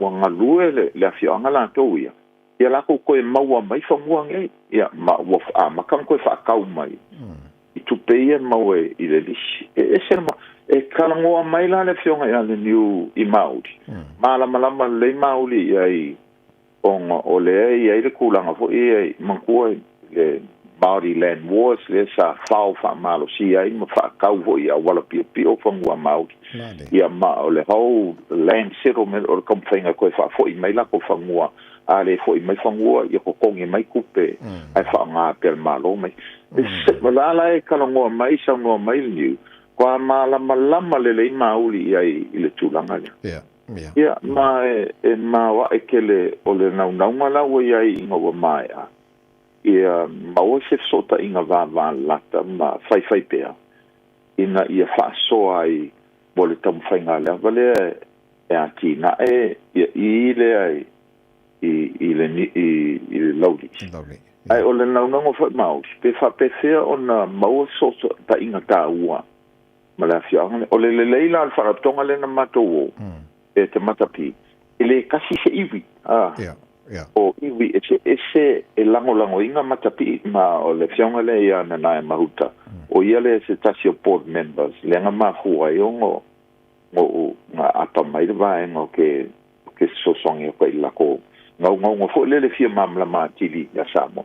So I was very pleased kwa fia ia pa fikai ko ia le new ma ngai ko inga fo isa ma ko ma futa ile as ia ma ile lako malama male singa ngalo fo ile awangi inga nga se mea ba yelo oteltonga o me fa penge ma ngai lava ma fa vai le ile ami tonu fa vai le no fo fe malam la mas ia male nau ia fa soa ia ma fetu fai avatu o mai ia wala fo i vai o mai maulia they're going to think through i la ko development ele ngata New Zealand a Samoa ma Pacificato. Malo, mātango fie. Apito e ieise manoe ono whanau tele mo i se fiu anga wale o tala fo i mātango fie. O soani fo i mora lauri. E ieise manoe ono whamuni e nei nisi fo i fiu anga tono Samoa stai mo ilum. You know, mauale ava ngoa tabai. Ia paulava ngei. E alango whaingo fie i alauri. Langa e se fo i le kai inga le kai e lauri i e la fionga i ale niu lauri i la tau ia. O ngisi o afioanga ia e kau whai aki nga e ka kewe a kuhula le ua. Ka kia i le se me o whai. Whamasingo e o mai ale o ki la kou i o whai whamasingo. So ia ka ika la kou ia. You know, o le mau popo la wa fioanga ma le lele o la ko kapentenganga. Yes. Ma ai masela le kaininga i la o le village development le pilionga o la e ka uma sa o le mele i Samoa. E mawai hava ngo inga o ke kalikongo lava la ko ia. Langa mako ma ngo fo se ma fo i Maori. They want to support i le Pasifika. They want to help. But kilo isimea, it's a risk morato. It's a risk mea kau kupe. Vaku kupe la koia for helping support i development whapea ai muri ange mea mea kongo mai sesi ileiku. Ia e kupo el whale kong. And so, ia ka ika la kou, ke lele mangoa. Ia ka ika, let's begin i malevale ma lauli i la kou ia langa. Ele fa pe wala ku ye se si unga e la ule e fa inge mea o le ngau lava o la fionga ya le ngiu ma le fio anga foi ma le loko kasi ma le kamwhainga lava e sa ili manguia pe sa ili ma lo mo le si kupulanga le o ai la ule i le kulanga la yenge and so in mako kakango fa Maori family there's so much that can be done, so much potential. Yes, a mai fo ia le o fo e la ule la fionga o ke muso i fa mamla ma ki dia ku ngisi o mea langa i le vai o lauli mai ai polen ia fa skai ia la fionga ia le niu molonga ia foi sa i di malo ia era si o kama makua fo e Samoa la o lo kau ave fo ia le sa i dinga o kau singa so fo malo Mano faftai apito mang munia te le o se mai na vanga sa mo la tau fa long at fo le mana mia ni tai mani tupum tamale itono fiu anga with business mind ia male le leo latina ina fo yo of you anga fo den ko nga bena pe on tupu fo ile fiu anga lo ia tau fa long atu den Ia, mankua, o mawalenga ave foi inga ua mako whelo ima kionga voi mingskai kula i ngai o whenga maloma fuafua ko ka pengpenganga ma maolea. Vasa e sa mga kufo le kilo i le kako pautele sa whainga i le sa kai e St. John's. The 3 million economic development in Mongua. O le se senga la o New Zealand na Samoa kako e local governments. Fifilia la ko pulengu o palo kainga. Fifilia councillors e lango inga. E foi la whainga wenga la ko ia experts. I mea kau sa i ringa o kupe sa i ringa o aki ngā eo pisinisi experts i mea kau swawai kau mafa pui ngā le la pisi ho elele ma kau mwhainga whaama maa le mea i awangi i eise mangongi wakul whaafonga ho. You know, all that sewage discussion a wala me uma. A Samoa i kako awhia i ele pose lilo o kele lawa kembi. O aki ngā ela kou ia pe e makele lava I whasalanga o e wanga salwa. But I think o le mele kupu mai I lauri. What a prime example o se whakaika inga lelei.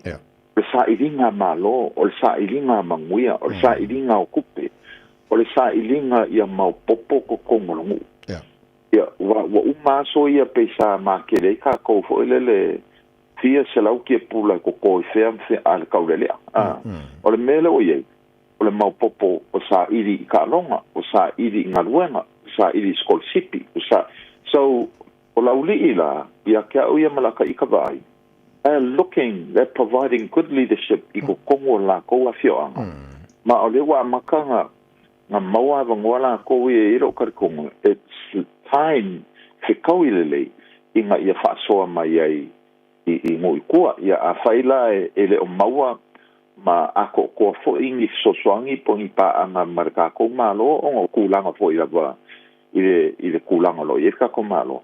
There's nothing to stop them inga ia a ngai mai ai I isi wha ko ngoi kua ma I ko kongo la langi le kaimingi our indigenous leaders o ka I fo ia me ka o kangaka nguu e te o iei mauli in kia o whea lava lalangi.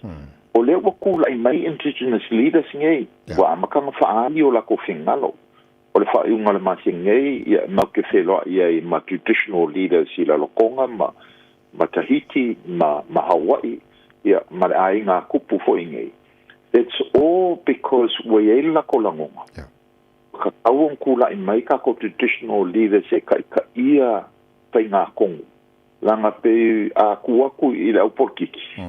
Ia, pe ila le mele kupu mauki ingei. Kwa, kwa eseale kulanga le kula I mai ai le malo ia I la ko winga sawa nga I mauki. Mano whaftai, mātango fiele, whanononga tfo io. Le leima mātango fiatina e si fi anga fo I Samoa. Tā whai ule nei Taeao o le taua lea Amerika ma Iran. Good news o le o tau tango fi mali pensini ma tulanga o iai. Ai ei anai vaenga o laele anto o toa mal tulanga wale lopo ai sa o nang whamkalanga po Iran po Amerika. O la alo o sil fiala o whianga pitu. Ia wākaro am kula I mai le kamalo le o Trump la kouia. Wale kalikongo inga sesi. E le kelo pepelo. Ia o le fo ia wakele I sili poki e whamai ai si fo I lava o lo laka I le mea o lo kupoinge mea. E whamai le se tio.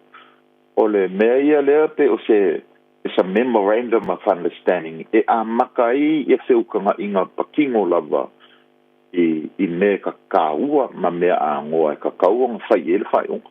Wa o le mea la le pe o le fōringa mai. Wa I oe lava I a Iran la kouia I le amakanga o le ka alanga o le Strait of Hormuz, ma le ka o whiowhinga o ngisi o sofa inga whai. Ai pau ana mea le whalawelawe. O Israel, ma o le mea le wa mai e Iran. Ka ofi le mea le whai a Israelu I le akungu ule e lau ke kwa oi o le penam. Ma o le ua lia I mai anga kala ko ia ma ka ukia le sawa Israelu le ngaka I le Gaza. A o le ua waku o le panan, umanga o a fo le I wha umakia umangi kanka, mele ka o le upole o le genocide.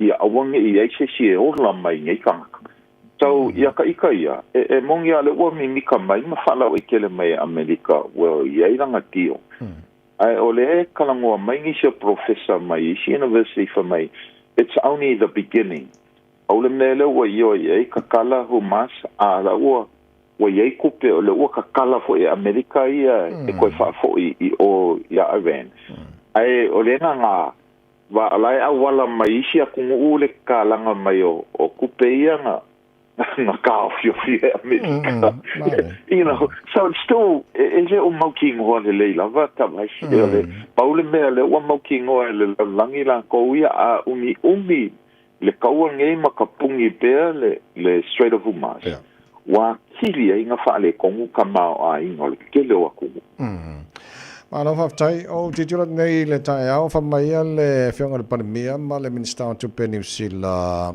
more importers mo la tole mai swa le pensini do the right thing o tele mala mala tonu pa le mele o tu ile ona la o tau silfie ile vai Iwa fo o la e manga ko malo la ko o ka pisingi si o la ko e ka un so ngi ko la ko ai a lua I dunga ka o me ngare fika e la ko la ko e fa malo la ma ko le ngo promisi ala wadi e pare mio laxen ele kele o me la fa pa ma fa ma le avenga ele se o la ngo nga ne ka ninge o le ko ai lava o le la ko fa malo ma la ko pa anga pisingi si kele le o ma fu ai le kinga le la ngonga le ku ka ka u so fo ma tango fia la fe ona so le pito fa malo fa te tele lava fa so fo feeling haro nei Taeao mal ta po kalame ya ka fe la fo le so pa audia ko anga fe sa vari maru mo ka wori e o la ta vai e nga ka savali a do ka si ngai wai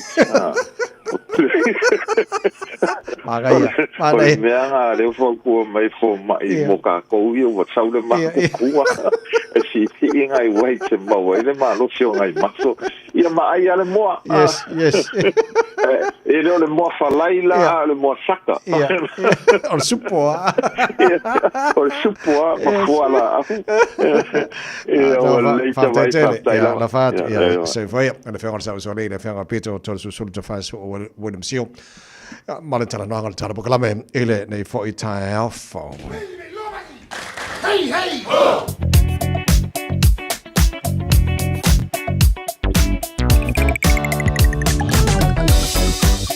ta tori poti fai mo wala ole nei foi Taeao fo of tavale malo la vano sai malo le foi e la vana vanga lo titi no tule mo mai lungo la wala amanto foi kala codes amo mo lo winga lai poloka yo no fai pisi tele ai le to tele ya mo ta tol malanga mai sifo manaya just around Western Springs lo vajule mo mai mo ta to lo ilunga state highway lo se fulu al malanga malaba lele fai poloka nei vanga Taeao fa wo mai lo se fulu around Lambie Drive on ramp Rainbow's End Marilinko le southbound lo se fulu anga southbound state highway 1 fai poloka around Mount Wellington city bound state highway 1 le se vanga le mo mai pa na vanga ilunga highways lo fai poloka nei vanga ole Taeao fa tai fa longa click x lo awina twali poti longa awala. It's simple, it's quick. You're closer to families. Sending money's now made easier for loved ones in the Pacifica. New Zealand, Australia, to Samoa, Tonga, Fiji, to the Cook Islands, to Vanuatu. Connecting Pacific families. With ClickX, you're secure and safe. The lowest fees and amazing rates. Now helping home is affordable. ClickX with a K. Reliable. So sign up now with ClickX. Let us help you help home when they need it. We are for the Pacifica. We are ClickX. Toi luo minun talo talo le tula e iwa sauni mai mo taru tala fou. Sunga se uli malau pe mai ni so fa fi fenga le Taeao no fa fo kan pokala me manu le Taeao. Ko ni sa mo tantu e ni so luo se fulu ono e so. Yuli luo fa luo se fulu male ono.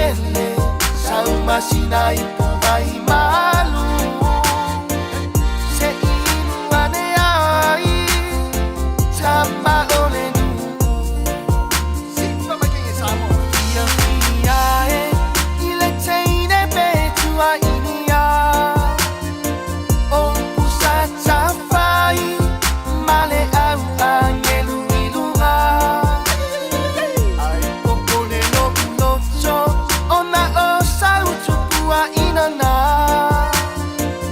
ne inilo tuma ai ali ali na o tuma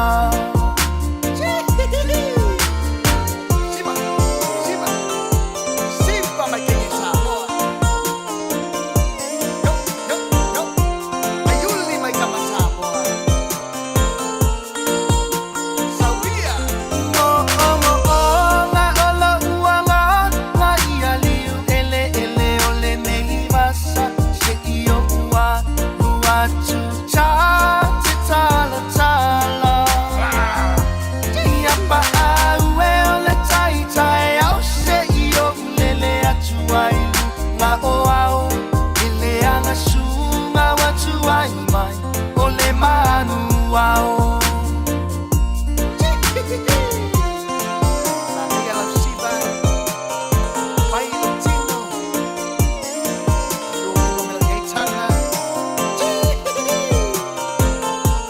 Sa lofa lava o le si'u fofonga le nei o Samoa, le Radio Samoa.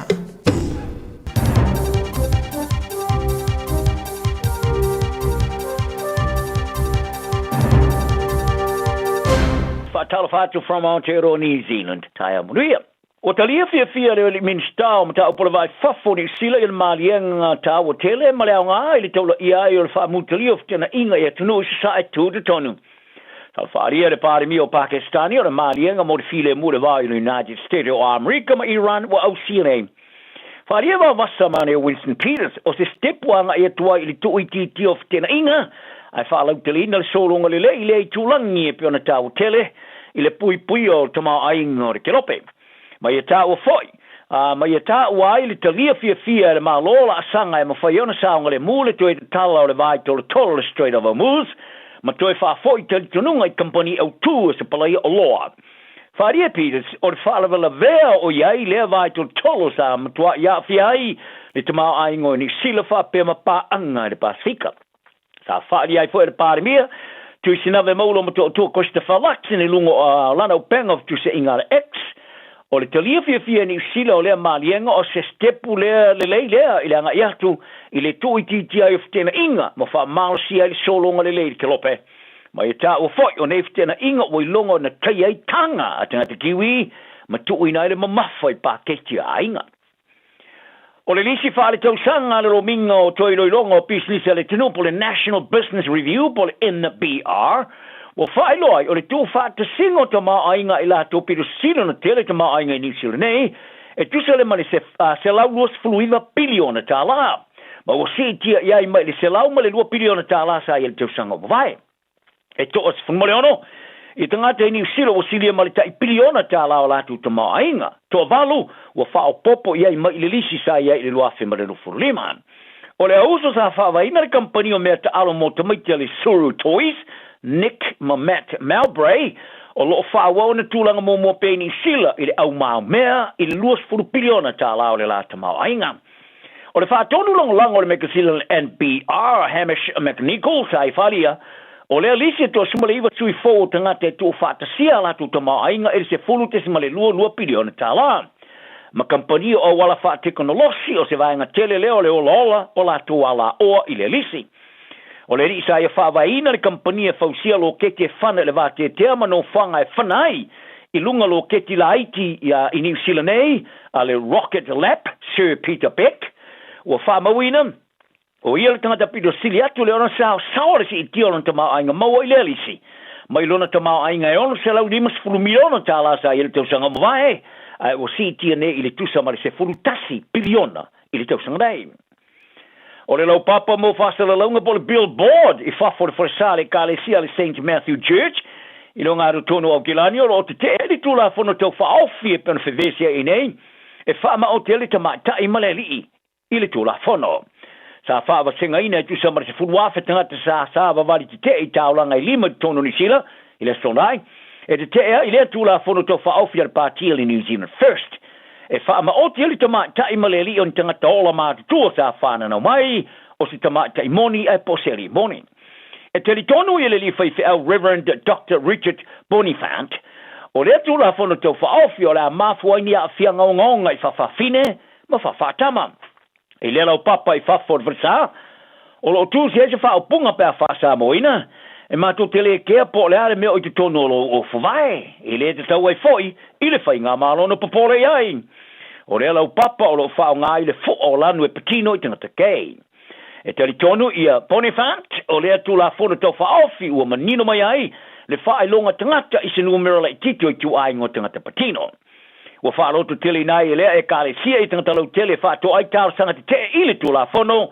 ai le te punia la solua le masino fo you lai ili tali foi tau le te iulo le New Zealand first of our wasa mane o Winston Peters ili te te le sto nai sa ia fa ingo ai lungo o wala so te inga lau tele ia nei tangata te on tangata manatu fa pito ma fa maurunga fa ria Peters o le tu la fono I fa te tau le ili pui pui o a iao tama tai matina lo lato sa lo tonga ma le saunga le mo ua fai toina skulupu mo fa sao ia le fai unga le presidente o Amerika Donald Trump e fa tanga ia fai ngā faiva fa business on fa ngoteina I vaenga le o ngā sami e pui pui a le Mariana Trench Marine National Monument o sei nia Trump ia se polo inga por executive order le resulta se uni e te talai o ngā sami e pui pui o si o miai moto Hawaii Amerika Samoa ma le Marianas I le alfa inga to e lata ile afa miliona o si koea maila o ngā sami le Pasifika e pui pui mai fai ngā faiva fa business ai sa Taeao Trump o fai ngā faiva e tala whea ngai o na vava aia o le aletu I nai nei o ngā sami se la matianga I se wha matalanga tu sia sa wha di are kulupu o wo o le ava o le Mariana ia po le Friends of Mariana Trench o le wha inga Trump o wha matau I nai tangata le Pasifika tupu anga o nganuu wha pēr matau sime o le vasa ta wai o sea ngā yoinga o wha masangi ai pui puinga sa wha vaina e maru pui pui ai le tāua o ngā sami I tangata o Chamorro ma tangata o ilo ai o tangata le vasa loloto po le Rifal Wash ma o tu tuwha ta se ne ma tangata le Pasifika I alato wanga nuu o wha solo mau yatu I le teminei o na le whainga malo o Trump ma I le whatanga o na saofia I o vaa whangoto le tele ni o ngā sami saa I le lisi nā te fo I leo alatu tala whatai mo le elina o minerale ma le wha matau o la pisi nuclear. Wharia le kolopu o ne o ngā sami sa whata ati ese amana iai whatinongo whai ngā whaiva māsani whanganu ai o le uosi ai tālanga mo le maua I o tupe a company mo whai ngā whaiva.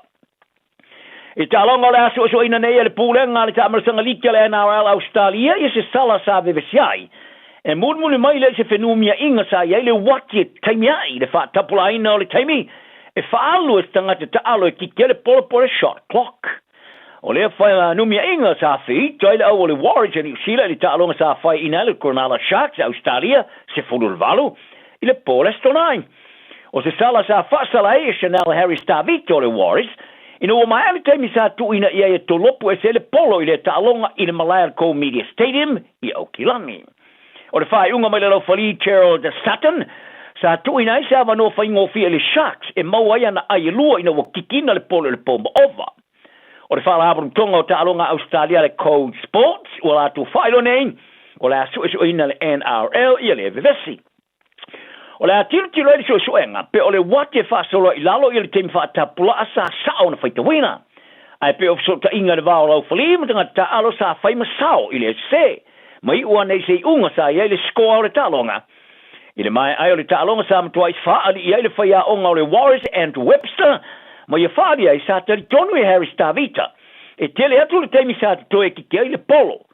Ma whesiria ia Sutton e wha ma otina le teimi o le toe te ruai. O no whasalonga e leo ma whai ona ia wa aia le teimi ilu ngole ia po le screen. Sa whai ele ro whari e toe le mo se kone te toe lua se kone a ki kese ro le polo. Ai ili ai le wha ili le ro whari ma whasalai Harry Stavita. Ai no whasiringia a tali le ro whari ele o sona se se. Ma ia wha mea lo whai ai e lua le Sharks I le sala. Wharia Webster fa e to lima se kone to e ki ese le polo le luo se kone e le fa ila ne ili na lo fali a le fa ili ma se me matanga ma sa ta on fa nga le ma fau o anga ma sa nyo am yonga le anga e ta fa malai o fa masau le to lopo e tanga te so so ni e no ma ni tongi I kalapo ta alonga fa lo tu fa le pe on fa ia le sosi o ta alonga fa te ta in Singapore Amateur Sport Association o le fa ringa o fa ia o fa to ese le fa ia onga lo ka pili ke tu pulanga televo ia mionga su il committee lan kalapo ile me pe ona ia fa ngwai on ia mionga matnga sa fa ia fa ngor vaso e se tu se sa tu se tu I ma tu sa fa ia le fa ia onga o tangata ma tu ma kalapo le papa kura si iko si o ke lani sauke sa lau vale ilumo tamaiti ma faia nia mionga fa tu vesi ma I ua nei na ta fili ta longa tu pulang ai tu 2 minuto toi o se vesi muli nei le o se fa so longo vesi o ta famala le foi sa va ia le ta fili le kapili ke wai kato I se fa so longo ta longa au tu pulang ele mau tu nei ma tu si atuai le ma ta office silo le kapili ke wai kato e mi ma fel I se tu si fa la wai tele tapa tu ta ma tua I tele at sia mio le leia la tu de fire. Sa longo ia le te taio le sosi le Amateur Sport Association called Noble Campbell. Il proclama le morning report le Johnny Sheila. E mara o mio le siviato se le leio le fatulangana o a mio ia ia tangata. Ma ia ta o foi. O le mea au na mana tua, a o mai lo I tamaiti. O le wingo ta longo o le fa fia nai. Ma mau e se teime fati se mana. Wo, ma wo. A wai leo se ta longa. Fa va malo. O le tasi la uli nei teime New Zealand o whaatali tani uma ia lau tāpua e la soka New Zealand. E tāpua ia le tālonga momoale o whites o le tāmrisanga o le hipo o le soka o awari le alangi o lo whasole nei Amerika Canada tama Mexico. O le o whites e tūlanga vansfulu lima le langi o le ata alo nema Iran ni la tālonga momoale o lo tūlanga luas fulu ile langi I Los Angeles. Tala nal ne yaso maua tinta uma le amio pulea. Ma ia marui alo waso. Ua na o le Radio Samoa se furulima iwa toru a mo e tautuaina o e ilangu ngana fitu aso le vai aso. Au kilani I saute, o sa ili se Samoa o e malo ai, o le Enterprise Motor Group manukau o lau fale ta vale fa moe moina. O tele ta vale matango fie filfili mai ai, tele le fisosoani o lau fai ngā luenga mo oe, mo se ta vale talafia ngai, su mai I le 5 Grey South Road I nei manukau. Asies fo I le upenga tawhailangi enterprisecast.co.nz, pe wala au mai I le ovalu selau, 5 lua tolu wha. Enterprise Motor Group manukau, sa ili, filifili, ma ave loa lau tawale.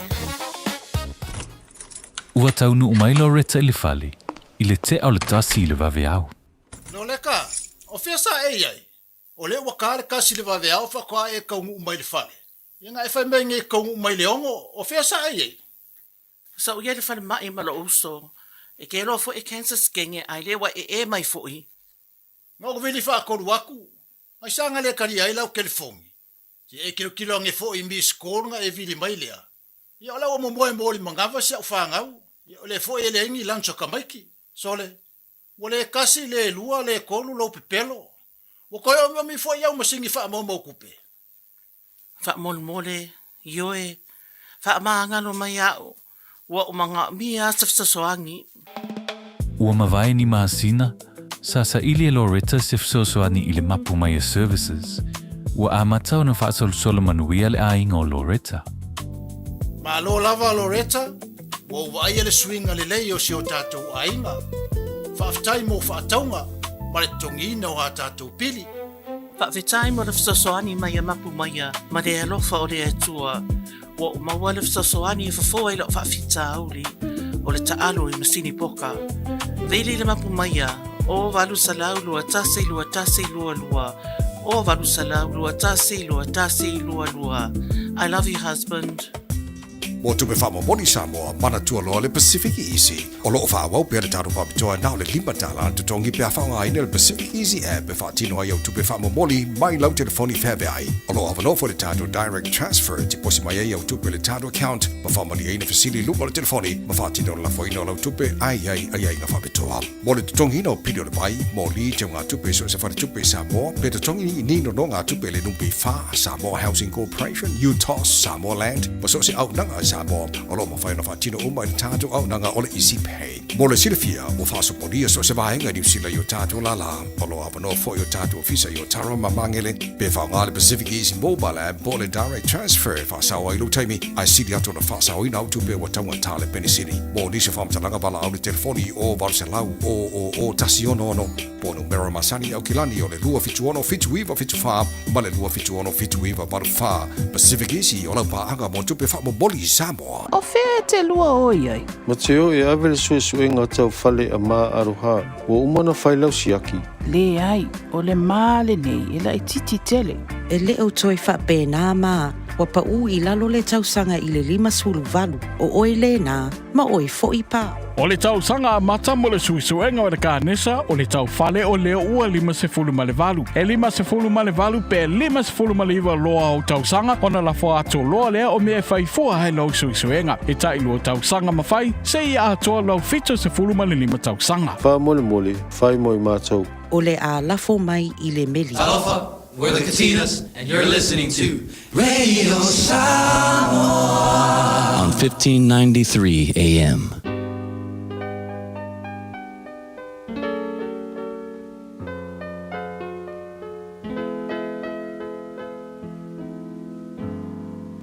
Faitauina le upo le poto no le tautua matavela linga Fusi and Sons Funeral Services I Mangele ma Samoa. I taimi o mawhatianga ma whaanoanoanga ona o le maliu.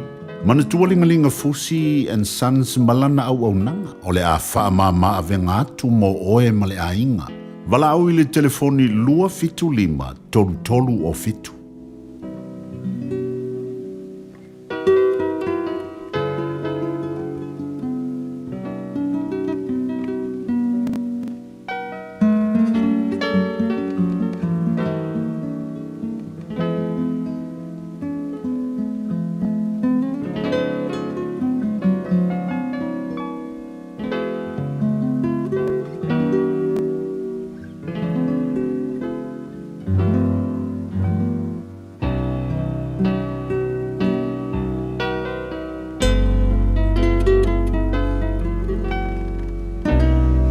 Whataoto lona matau po se fulu ma le ono, whaitawina I le upo le poto, o le nei foi Taeao fong.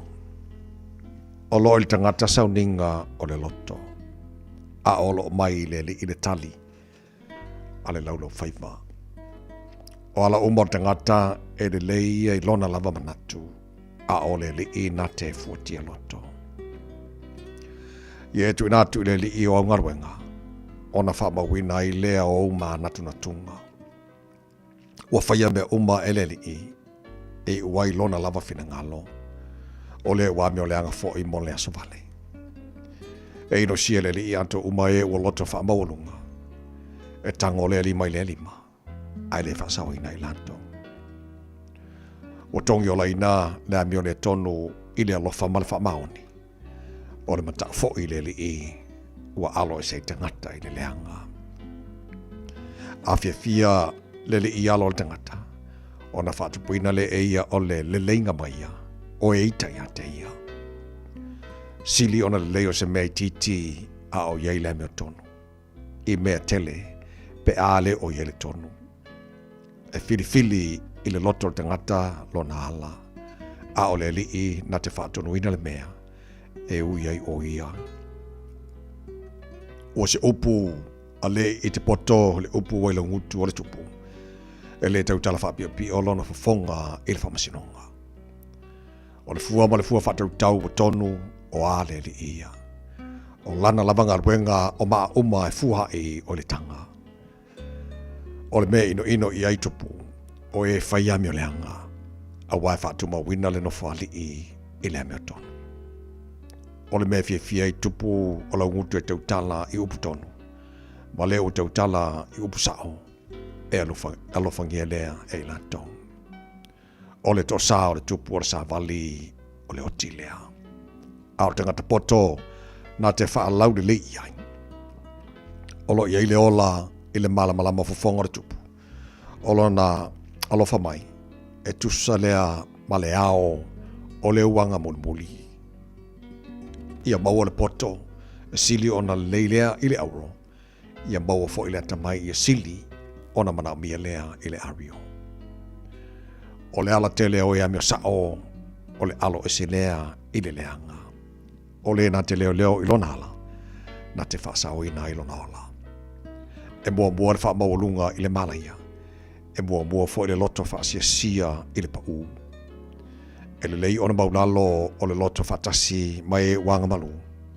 Ai le anga ona tufare vete whatasi mai wha maulunga. O leo whautauta i se mea e maua i le mele lei. O le whaatua fo i le li i amu ia o ia.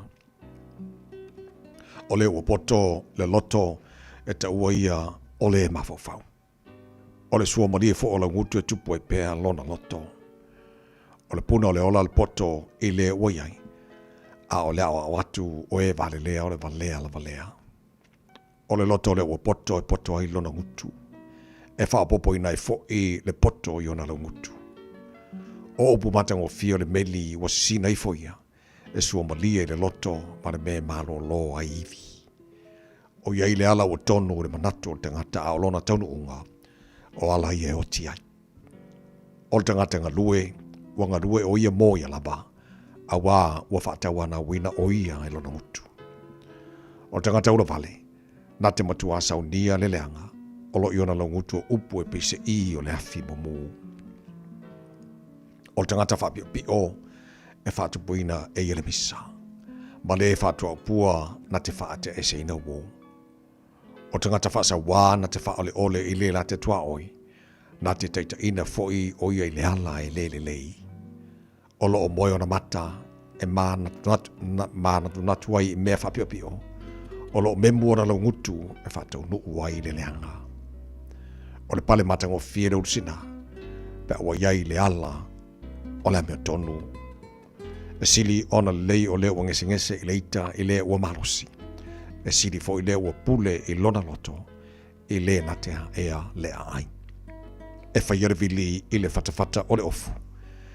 Ai mai le lii lona whatonunga umalava. Ua awina atu le upu o le poto i le nei aso o no le langolango mai a linga Fusi and Sons Funeral Services. Ua mawhai o na tu whatasia o nanga tala whea ngai i ni tautau ngō fia tele. E fsosoni atu ai a o whea ngai oe ma le popole ma le whememea. E mori whatasia atu ai ma wha mai senga, ma wha mawhana whananga mai a linga Fusi and Sons mo a inga uma o Samoa ua whea le maliu ma le oti. Walau mai loa ia lingalinga Philip Fusi lingalinga. To ia whaapō lingalinga, to ngia si ulavea, pesusu mai i le luas fulvalu Canning Crescent i Mangele.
To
Taeao Joe foi na tumala vai pesele BOBTO worship team of mai ai le feita wino le upole potole nei fo I Taeao.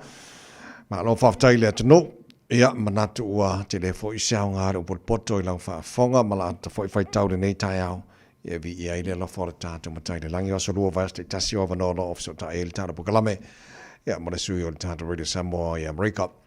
O lo ala I Hawaii le sunga ki ai ono.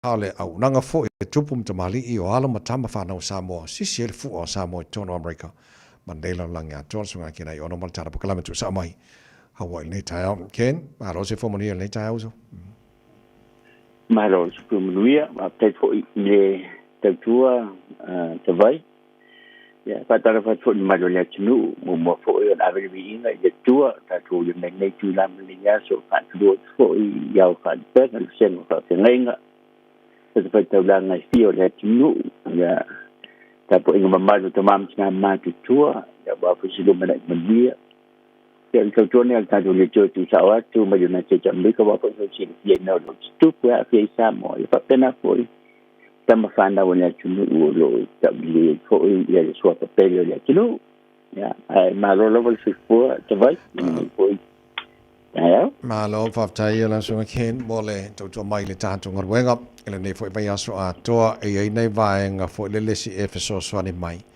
ia ua te tau ana fisili atu mātou lei fafo mai o Amerika e lau sunga o lo e te tono le mālo e tere lau sile fia e nei vaenga o lau te titilo atu ua lata ina sainia o lewa mari lie tele ni se vaenga e Amerika ma Iran e se panganaina ni se vaenga na vea ia le si tau pio Israel tonu o Lebanona ia o le lao vavatu na pawal me mana ia mātou pitano wa kau kongo fia mai mar pengsingi mar sua u le mātou fo i pitano nei ia au te loa e le leipele a mai o so finangalo ma whamanino o polea tonu tulanga o tati e wale wha mai istangata e se akala le mai Iran e se mene sau no e le president o tō malo tele Amerika Donald Trump ia maresi whaenga lo tele malo Amerika ma Canada ma Mexico e le World Cup o le soka whamon more a Ken se fisosan mai le whaengai Te lava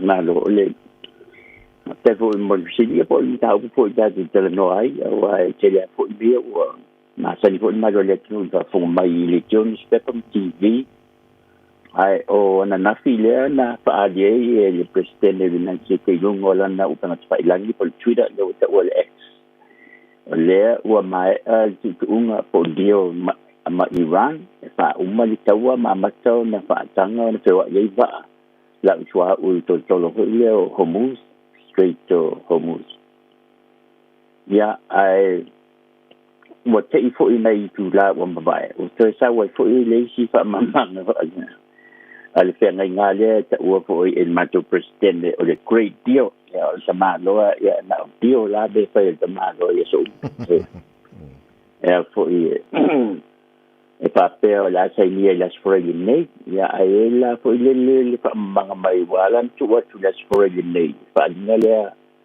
ona ai po o se sunga fo i tonu o le spera Hormuz tu langa o fo i o mai na ro ya ai o fo le Taeao ya bo mai fo le pepo pa alinga mal malo Iran fa pe o mo se maliena mal manga Mangala to sell memorandum of understanding.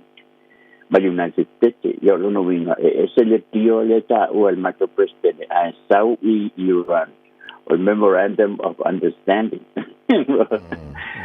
O ya la pasal la my president United States malo Iran.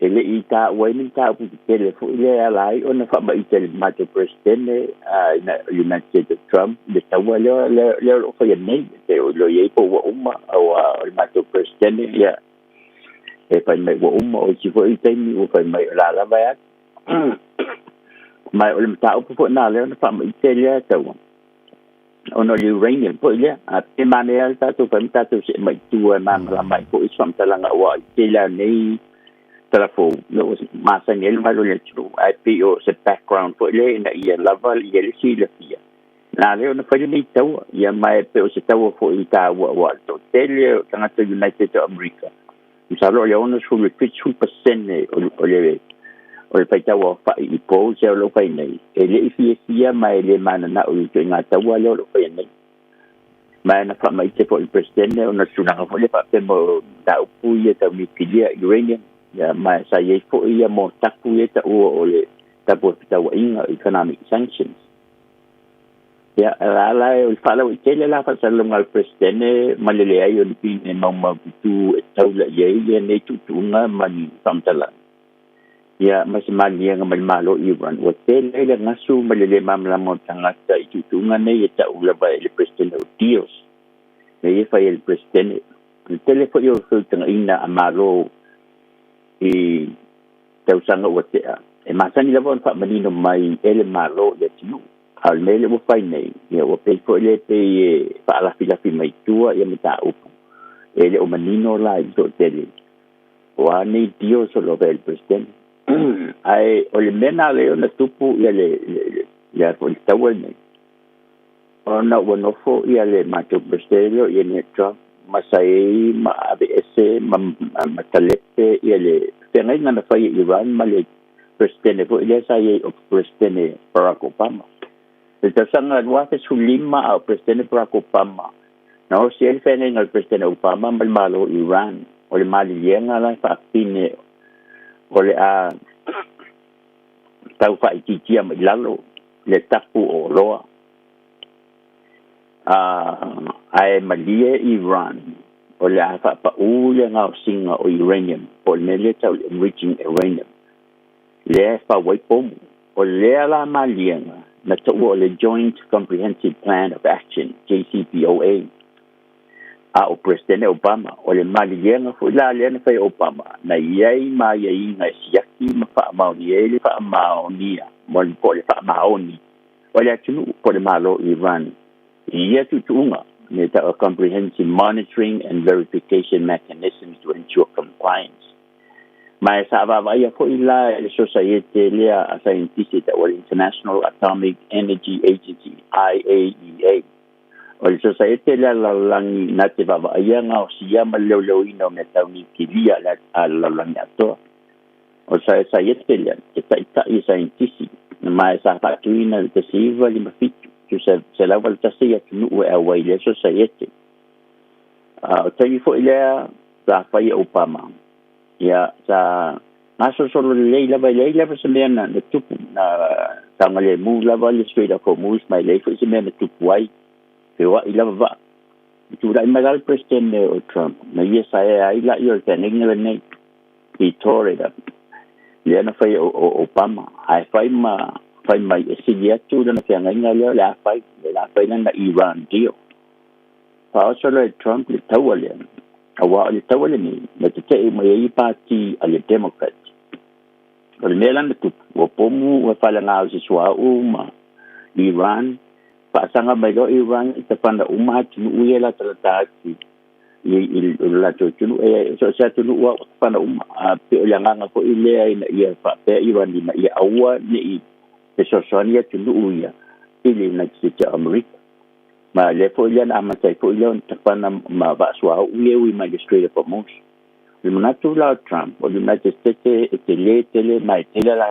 pobu ma va ne ma la tu metau ya me se fo ia va na au e tengo fiela bo na si lima Iran ma fa to ese ya mo failan sin de se o le mantel ma tu president o le mele o tu o mali u ma ta Iran o le o tu mai tangata ma tangata tala bo si ya tu le loto nu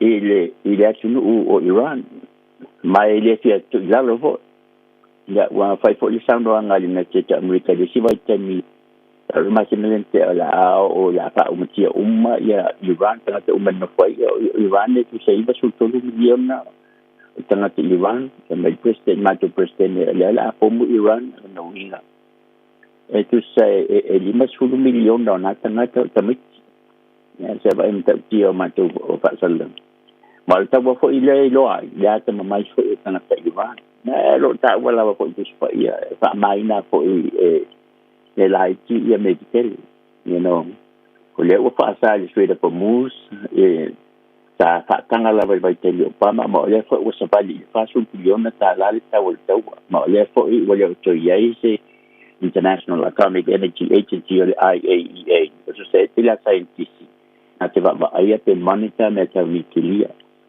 e se mata tu la e me se fa soa ma se tu singa fo ia tangata ma tandanga tangata te melia tulu i mata pola la o geopolitical observers o mele wa tupu wa tili ona fa le tolu nga sia o so au i tawale na fa tupu nei el president ma wa tini fo ile sa le o fa le tonu ia le straight up o mus i tawale lo tupu nei ma ele po se mele o ma mai lina te i tawale a te so se tawala i tau ona manu ma lo sa tinu o le mele ye o le mele o ma tu mata tu nei tawa ele se malo Iran ele malo United States of America ai la pa lo ya pa si pa el chulanga le ye ai o Paul mele o tupu o le wala de ai pom ta tu tanga te Samoa ma fiti ma to ko ta matal so i fuang ya o le fo ila o la le le la va ko ni le i Iran o le fo i wale to amata o le o to amata fo e o nga o si ni ti dia Iran il temil nei ai sa le fa ia e le tena nga na fa ma upa Ya, wal o te ye fo las International Atomic Energy Agency, IEA, leo awa ole society nei fo ia scientist. O te tonu atu nu. Tu sai o tonu atu nu o no la ia siaki o tonu o pale ngausi nei o nuclear energy factories po o po yo pale te tele nei o ia scientist nei mo siaki. Ia wale mawhai fo ilana siaki o pasa mai ua. Lono winga. O le sa o mawhai o na ole IAEA leo a maba ai mamripoti mai o scientist. Le la wo umanele tau. O le wale lopo ai leo mea me tau nikinia a Iran. O le po to amat. Ia pi o tulanga na fu le tabai o le o pi o pa patu unuai fo ipe pa le tunuai ia tulanga ia ata to mai tau ia e pe ato no tu la so por aí la sande ya misalo por la so to na Aotearoa. Ia pola se iunga manuia o mai ai i le tulanga leo le taua leo iai nei awai a foi o mea leo o vaenga nei o Middle East o tunu nei sa tututonu. E le whaingo fie wa fiu ma fia tunu ki tele o tunu o tau ka o matiani tunu o masani e taua.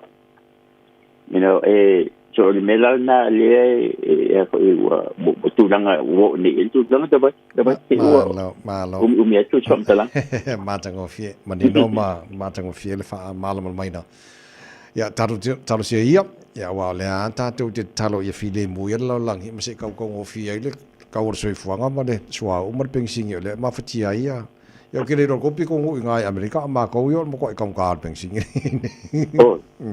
Ole, cuman tu ina lava polita no atanga nei mo mulmanga le staff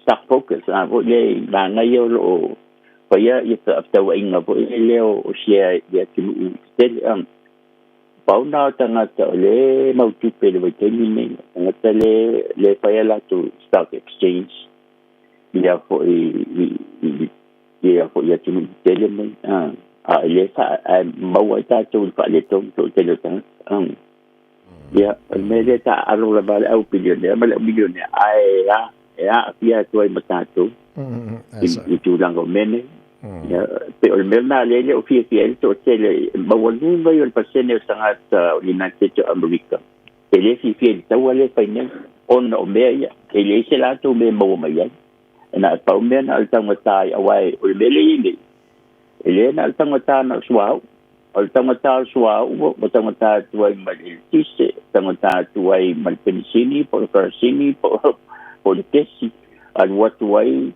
la vea tuai ma me ai o me ai ya fa ngai ya lo li tele ta ya la tulne ya o lo tele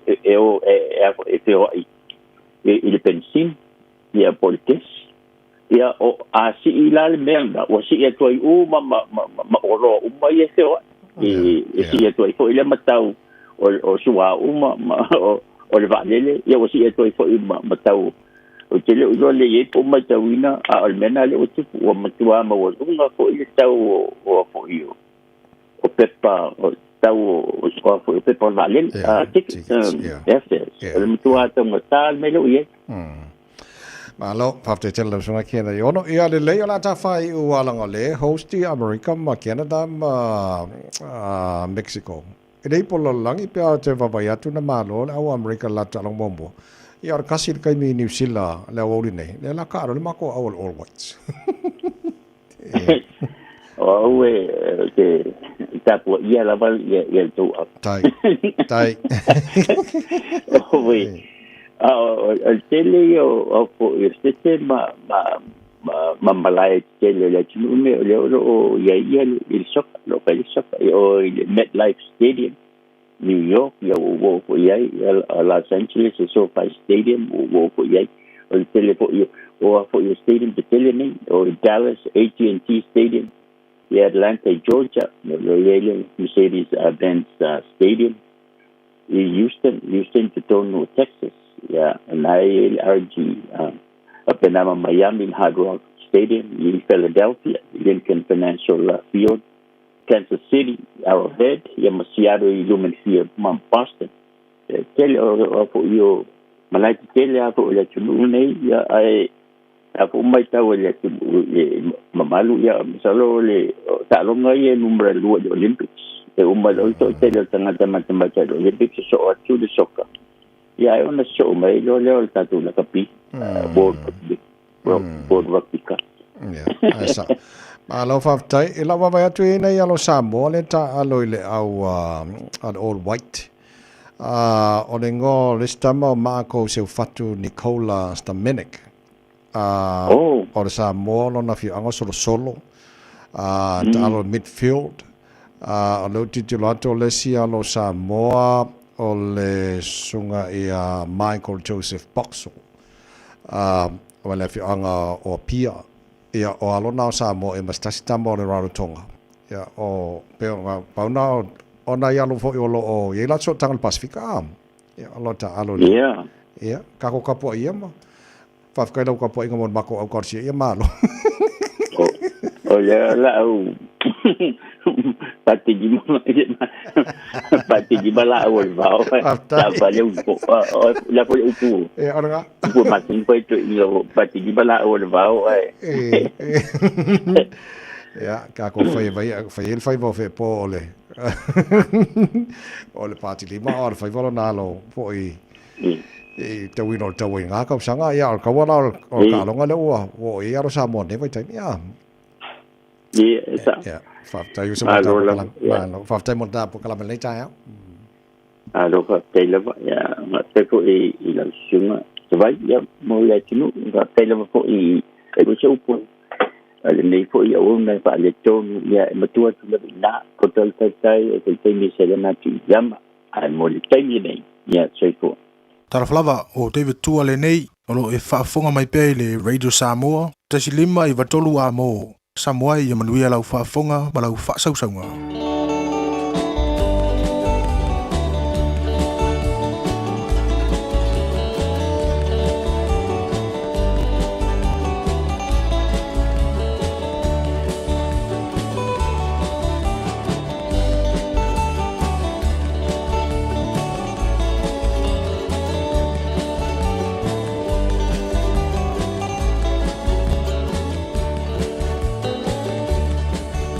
To love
Samoa, tasilima iwa tonu amo.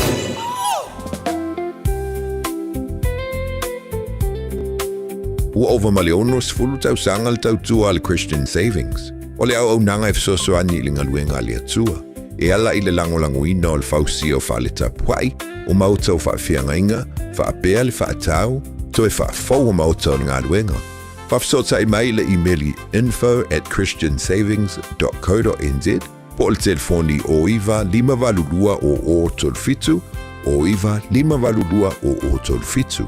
Tātou ngā lulua e whātasi, e whaalau tele le malo le atua, e hiaia ia inga whapitoa. Oso. Son, fe o kausinga iau makari i la manga iau lau ka vali fou. Awe amu show so. Bye. O le Enterprise Motor Group man ka. Wa uso ia kai awangi. Le yang whakamoe dau whainga duenga. Ai o akure fia wa show lau ka mai lunga lawala. Pa o koinga ka vale. Piki apu SUV van. So koinga ka vale ha. O fe full cover. O le lima ongo fiku Great South Road man ka. Pe vile le over se lau lima o dua kodfa. Enterprise Motor Group Manukau. Sa ili, fili, ma ave loa lau ta'avali. Hey, where you two off to? We're going to go drop off Nanny Aroha's bus screening test. Have you done yours? No, this Nena is too young. What anymore, Nena? The age has just come down. That's you and Papa too. The starting age for the National Bowel Screening Program is now 58. When you turn 58 or 59, you'll be sent a free bowel screening kit every 2 years until you turn 75. Please do it for us. It will come in the mail. O ti ngana unifo. Whawape nei loi le Papa Toe Toe Dental. Ma whaongalau Community Services Card. E se iai lau nifo i le nao le fase fulu tā la. E whaia foi nifo auroi whaai ila ai lau smile. Susu mai pe wala au mai i le Papa Toe Toe Dental i le lua fitu valu whawalu tolu o le tua tusi tolu fitu lima Great South Road Papa Toe Toe. Tau mo arwere Samoa i le nei taimi o le Taeao. E ia inai whaasilasilanga o lo ia Taeao a mai alo nao tata whātua whālea mōna nei fwoi Taeao whau mahalo lam whāwhataina tino lau mai mōmala whāwhonga. E le nei fwoi asa fwoi wa tātu o lia o na ialo Samoa le ta alo le au o le All Whites. La au lea New Zealand. So pe la o le sunga ia Michael Joseph Boxall o ta alo as a defender. O lau titilo atu a fiu anga o pia. Paunara fiu anga lo te papai atu o lea e manino mai lunga o whamabonga o ia Taeao. Se furu tau sanga Major League Soccer. Veteran. Lua se lau fitu maleono appearances i competitions. Ia ma o Lanta alo ia Minnesota United Football Club. O i Amerika de papai atu i whamabonga. Ia ma le fo i talonga mua le o Whitehall le talonga ma Iran nei le tasi i le au le taimina New Zealand. Ia ma le sunga ia Marco se fatu Nicola Stamenik fiu anga o solo na iona matu o Nico ia son tama Stamenik ia ma Kalala. Ia e ta alo i le I think it's midfield, yes, ia o pauna o nai alo Samoa ia ma tasi tamarara tonga. Pauna o tangata i latso tanga il Pasifika Maxime Teremoana Kurumbi o Rarotonga Tamarana. E pauna o na ialo le ta alo po tamata alo. O le e latso tanga il Pasifika. Il tamarasanga so kale lo fanga sol nei America ma Canada ma Mexico. Nai fasi silanga yon tato fato file nei Taeao. E fo i a warning alo yante oilo mingo le tusio le songa ia fatasia i ma lo mingo le bafi fili e ma wai fa pengo Samoa. Ia fa pena po tuila manua ni so tala tu Samoa nga upu o le mata fa yo el matai. Fa ingo fa lave pe o fa be ponga Malu. O se singo ainga, se fa inga o Paolo, si I fa aloalo. Ia fa nginga o ekalesia maltele o ngana. Fa longa lo ye tono tu sina lua fitus futala tu se tasi. na official radio Samoa mo wise numero tolu pa tolu Fulona Hopewell Avenue in Manukau bala au lua no lua tasilima i tolu lua no lua tasilima i tolu ya pe tanga yane ele shop radiosamoa.co.nz ya maoka ia sa tusi taro company ro long malosi ele porkalame Malu le Taeao Radio Samoa Christian Savings o le audanga Soswani ele ngarwenga le tua ala ele langoloina al fausia o faleta puai e mota fa fenga fa pe fo il fa tau e tre fa fo mota on ngarwenga le fa so tayana le email info@christiansavings.co.nz por telefoni o iva lima valulua o fitu o iva lima valulua o fitu tatu ngalua fantasi faro tele malo le tua ye inga fa top ya maltaro company enterprise motor group marukau sa ili samo e malainga tele yo tavale matango fiat fili telefon so soni la fenga benga mo oi e mo se tavale e tal fenga le mo oi malainga le lo suane lima sala wono su fitu Great South Road in marukau ya polo penga te failangi enterprisecars.co.nz ya pe valau telefoni lese tongi o barsalau lima o lua tol fa o barsalau lima o lua tol fa Enterprise Motor Group in Marukau sa ili filfili ya ma aveloa ia lau tavale ya taro fasil silakarna Mailo auta o fa falta Malu Taeao le na mo de fo ia so lua fa te tele lau talo mo lau tapo inga Malu ia lava nei aso stay warm and look after yourself. God bless. Te pase ko.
Oh,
Talafatu from Aotearoa, New Zealand, Taeao Manuia.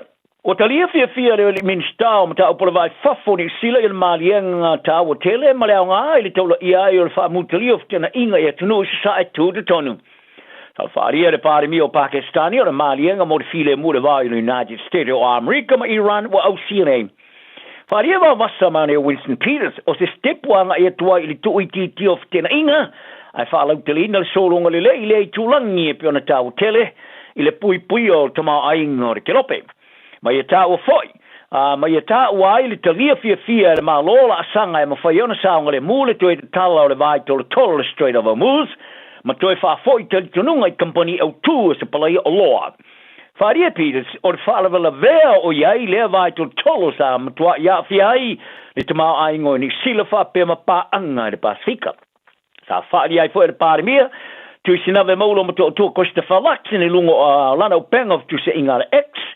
O le talia fia ni sila o lea malienga o se stepu lea lea ili anga iatu ili tu iti ai ftena inga ma wha malsia ili solonga lei ke lope. Ma i tā o foi o ne ftena inga o ilongo na tai ai tanga a tanga te kiwi ma tu inaile ma mawhai pa keti a inga. O le lisi whaale tau sanga le rominga o toi loilonga o pislisa le tenu po le National Business Review po le NBR. O whaeloi, o le tū whāta singo ta maa ainga i la tōpiru sila na tele ta maa ainga i New Zealand nei, e tusa le mani se lau luas fuluiva biliona tā la. Ma o si tia iai mai le se lau ma le 2 biliona tā la sa i le tau sanga o vai. E to as funmole ono, i tangata i New Zealand o silia ma le tai biliona tā la o la tū ta maa ainga. To valu, o whao popo iai mai le lisi sa iai le luafe ma le rufuru liman. O le auso sa whawaina le kampani o mea ta alo mo ta maitia le Suru Toys, Nick Matt Mowbray o lo whāwau na tūlanga mō pēni sila i le au māu mea i le 2 biliona tā lao le lāta mau ainga. O le whātonu lango le mekasila NBR Hamish McNichol sa i whalia o le alisia tō sumale iwa tui fō tangate tō whātasia la tū mau ainga i se fulu te simale 2 biliona tā la. Ma kampani o wala whātekonolosi o se vaenga tele leo le ola o la tō ala oa i le lisi. O le risa ia whawaina le kampania fausia lo kete whana le vate te amano whanga e whanai i lunga lo kete la iti i New Zealand nei a le Rocket Lab, Sir Peter Beck. O whamawina, o ia le tangata pido sili atu le ona sao si i tiona ta maa ainga maua i le alisi. Mai lona ta maa ainga e ono se lau 5 miliona ta la sa i le tausanga mawae, o si i tia nei i le tusa ma le se 10 biliona i le tausanga nei. O le lau papa mo whasala launga po le billboard I whafo le sale kalesia le St. Matthew Church I longa aru tono au kilani o te te eri tula whono tau whaofi e pena whivesia I nei e whaama o te ali ta mai maleli I le tula whono. Sa whaava senga ina tu samara se furuafe tangata sa wawari te te I taulanga I lima tono ni sila I le sonai e te te I le tula whono tau whaofi ar pātia le New Zealand First. E whaama o te ali ta mai maleli o ni tangata ola mātu tua sa whanana mai o si ta mai moni e poseri moni. E te li tonu I le li whai au Reverend Dr. Richard Bonifant o le tula whono tau whaofi o la mafuaini a whia ngaungaunga I whawhawhine ma whawhatama. E le lau papa I whawhor vrsa o lo tu se whaopunga pe a whasa moina e mato te le kea po le are meo I te tonu o whawai e le te tau ai foi I le whai ngā malono papore ai o le lau papa o lo whao ngā I le fo o lanu e patino I tangata kei e te li tonu ia Bonifant o le atu la whono tau whaofi ua manino mai ai le whaai longa tangata I se numero la I tito I tu ai ngō tangata patino Wa whaaloto tele nai lea e kare sia I tangata lau tele whaato ai tau sanga te I le tula whono ai le te punia la solua o le masina fo you lai.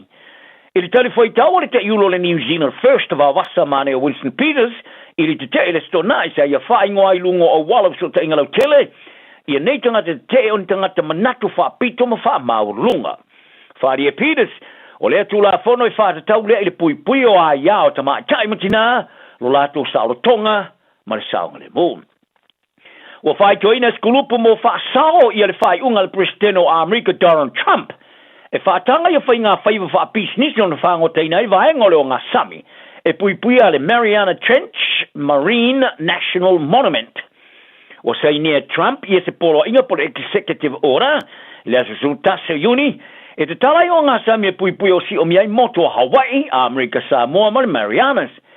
I le alfa inga to e lata I le alfa miliona o si koea maila o ngā sami le Pasifika e pui pui mai whai ngā whaiva wha business. Ai sa ta ua Trump o whai ngā whaiva e tala whea ngai o na vava aia o le aletu I nai nei o ngā sami se la matianga. I se wha matalanga tu sia sa wha di are kulupu o war o le ava o le Mariana ia po le Friends of Mariana Trench o le wha inga Trump o wha matau I nai tangata le Pasifika tupu anga o nganuu wha pēr matau simea o le vasa. Ta wai, o sea ngā yoingo wha māmasangi ai pui puinga sa wha vaina e maru pui pui ai le kāua o ngā sami I tangata o Chamorro, ma tangata o ilo ai o tangata le vasa loloto po le Rifale Wash. Ma o tu wha ta se ne ma tangata le Pasifika I alato o nganuu o wha solo mau yatu I le teminei o na le whainga malo o Trump. Ma I le whaatanga o na saofia I o vaa whangoto le tele ni o ngā sami saa, I le lisi nā te fo I leo la tu talawhatai mo le elina o minerale mo le wha matau o la pisi nuclear. Whaari ar kolopu o ne o ngā sami sa whaata tia ese amara iai, whaatinongo whai ngā whaiva māsani whanganu. Ai o le uosi ai tālanga mo le maua I o tupe a company mo whai ngā whaiva. I tālanga le aso so ina nei le pūlenga le tāmarasanga likia le NRL Australia I se sala sa vevesiai. E murmuni mai le se whenumia inga sa iai le wati e taimi ai le whaatapula ina o le taimi e whaalu e tangata Taeao e kike le polo shot clock. O le whanumia inga sa whi, toi le au o le Warriors e New Zealand I Taealonga sa whai ina le Cronulla Sharks Australia se fululvalu I le polo stonai. O se sala sa whaasala e Chanel Harry Stavito o le Warriors ina o mai ale taimi sa tu ina ia e tolopu e se le polo I le Taealonga I le Malaya Co Media Stadium I Auckland. O le whai unga mai le lau whali Gerald Sutton, sa tui nai sa wano whai ngofi le Sharks e mau ai ana ai lua ina wakikina le polo le pomba ova. O le whala abrum tonga o Taealonga Australia le Code Sports, o la tu whailo nei, o le asu esu ina le NRL I le vevesi. O le atiru tiro e so suenga, pe o le wate whasolo I lalo I le temi whaatapula asa sao na whaitawina. Ai pe o so ta inga le vao lau whali, matanga Taealo sa whai masao I le se. Mai ua nei se unga sa iai le skoa o le Taealonga. I le mai ai o le Taealonga sa matuai whaali iai le whaia onga o le Warriors and Webster, mai ia whaali ai sa tari tonu e Harry Stavita. E tele atu le teimi sa toe ki kei le polo. Ma whesidia ia Sutton e wha ma otina le teimi o le toe te ruai. O no whasalonga e leo ma whai ona ia wa aia le teimi ilunga o le ia po le screen. Sa whai ele ro whari e toe, le mo se kone, toe lua se kone a ki kese lo le polo. ai ili ai le fa ili le foli ma fa sala Harris Davita ai no silingia ai tali le foli ele o sona se ma ia fa me alo fai ai lu le sharks ile sala fa dia Webster fa e to lima se kona to ki esa le polo le luo se kone ele fai la ne ili ina lo foli ale fa ili ma se me matanga ma sa ta on fa ngane ma fau o anga ma sanyo a mionga leanga e taf malai o fai masau le tolopo e tanga te so soni e norman tongi I kalapo ta longa falo tu fale pe on fali ai le sosi o ta longa fate ta in Singapore Amateur Sport Association o le faringa o faia o fato ese le faia o ngala ka pili ke tu planga televo ia mionga su il committee lan kalapo ile me pe on ia fai ngwai on ia mionga matnga sa faia fai ngol vaso e se tu se sa tu se tu I matua sa fali ai le faia onga o tangata ma tu ma kalapo le papa kura si iko si o ke lani sauke sa lau vale ilumo tomaiti ma faia nia mionga fatu vevesi ma I wane ina ta fili ta longa tu pulang ai tu 2 minuto toi o se vevesi muli nei leo o se fa solongo vevesi o ta formulai le foi sa va ele ta fili le kapili ke wai kato I se fa solongo ta longa au tu pulanga ele mau tu nei ma tu si atuai le ma ta office silo le kapili ke wai kato e mi ma fel I se tu si fa la wai tele tapa tu ta ma tua I tele at sia mio le leia la tu te faia. Sa longo ia le te itai o le sosi le Amateur Sport Association called Noble Campbell. Il proclama le morning report le Johnny Sheila. E mara o mia le siviato se le leia o le whaatulangana o a mio ia ia tangata. Ma ia ta o foi. O le mea au na mana tua a o mailo I tamaiti. O le wingo ta longo o le wha fia nai. Ma mau e se teime whaati se mana. Wo ma wo. A wae leo se ta longa. Whawa malo. O le tasi la uli nei teime New Zealand o whaatali tani uma ia lau tāpua e la soka New Zealand. E tāpua ia le tālonga momoale o whites o le tāmuna sanga o le hipo o le soka o awari le alangi o lo fasole nei Amerika Canada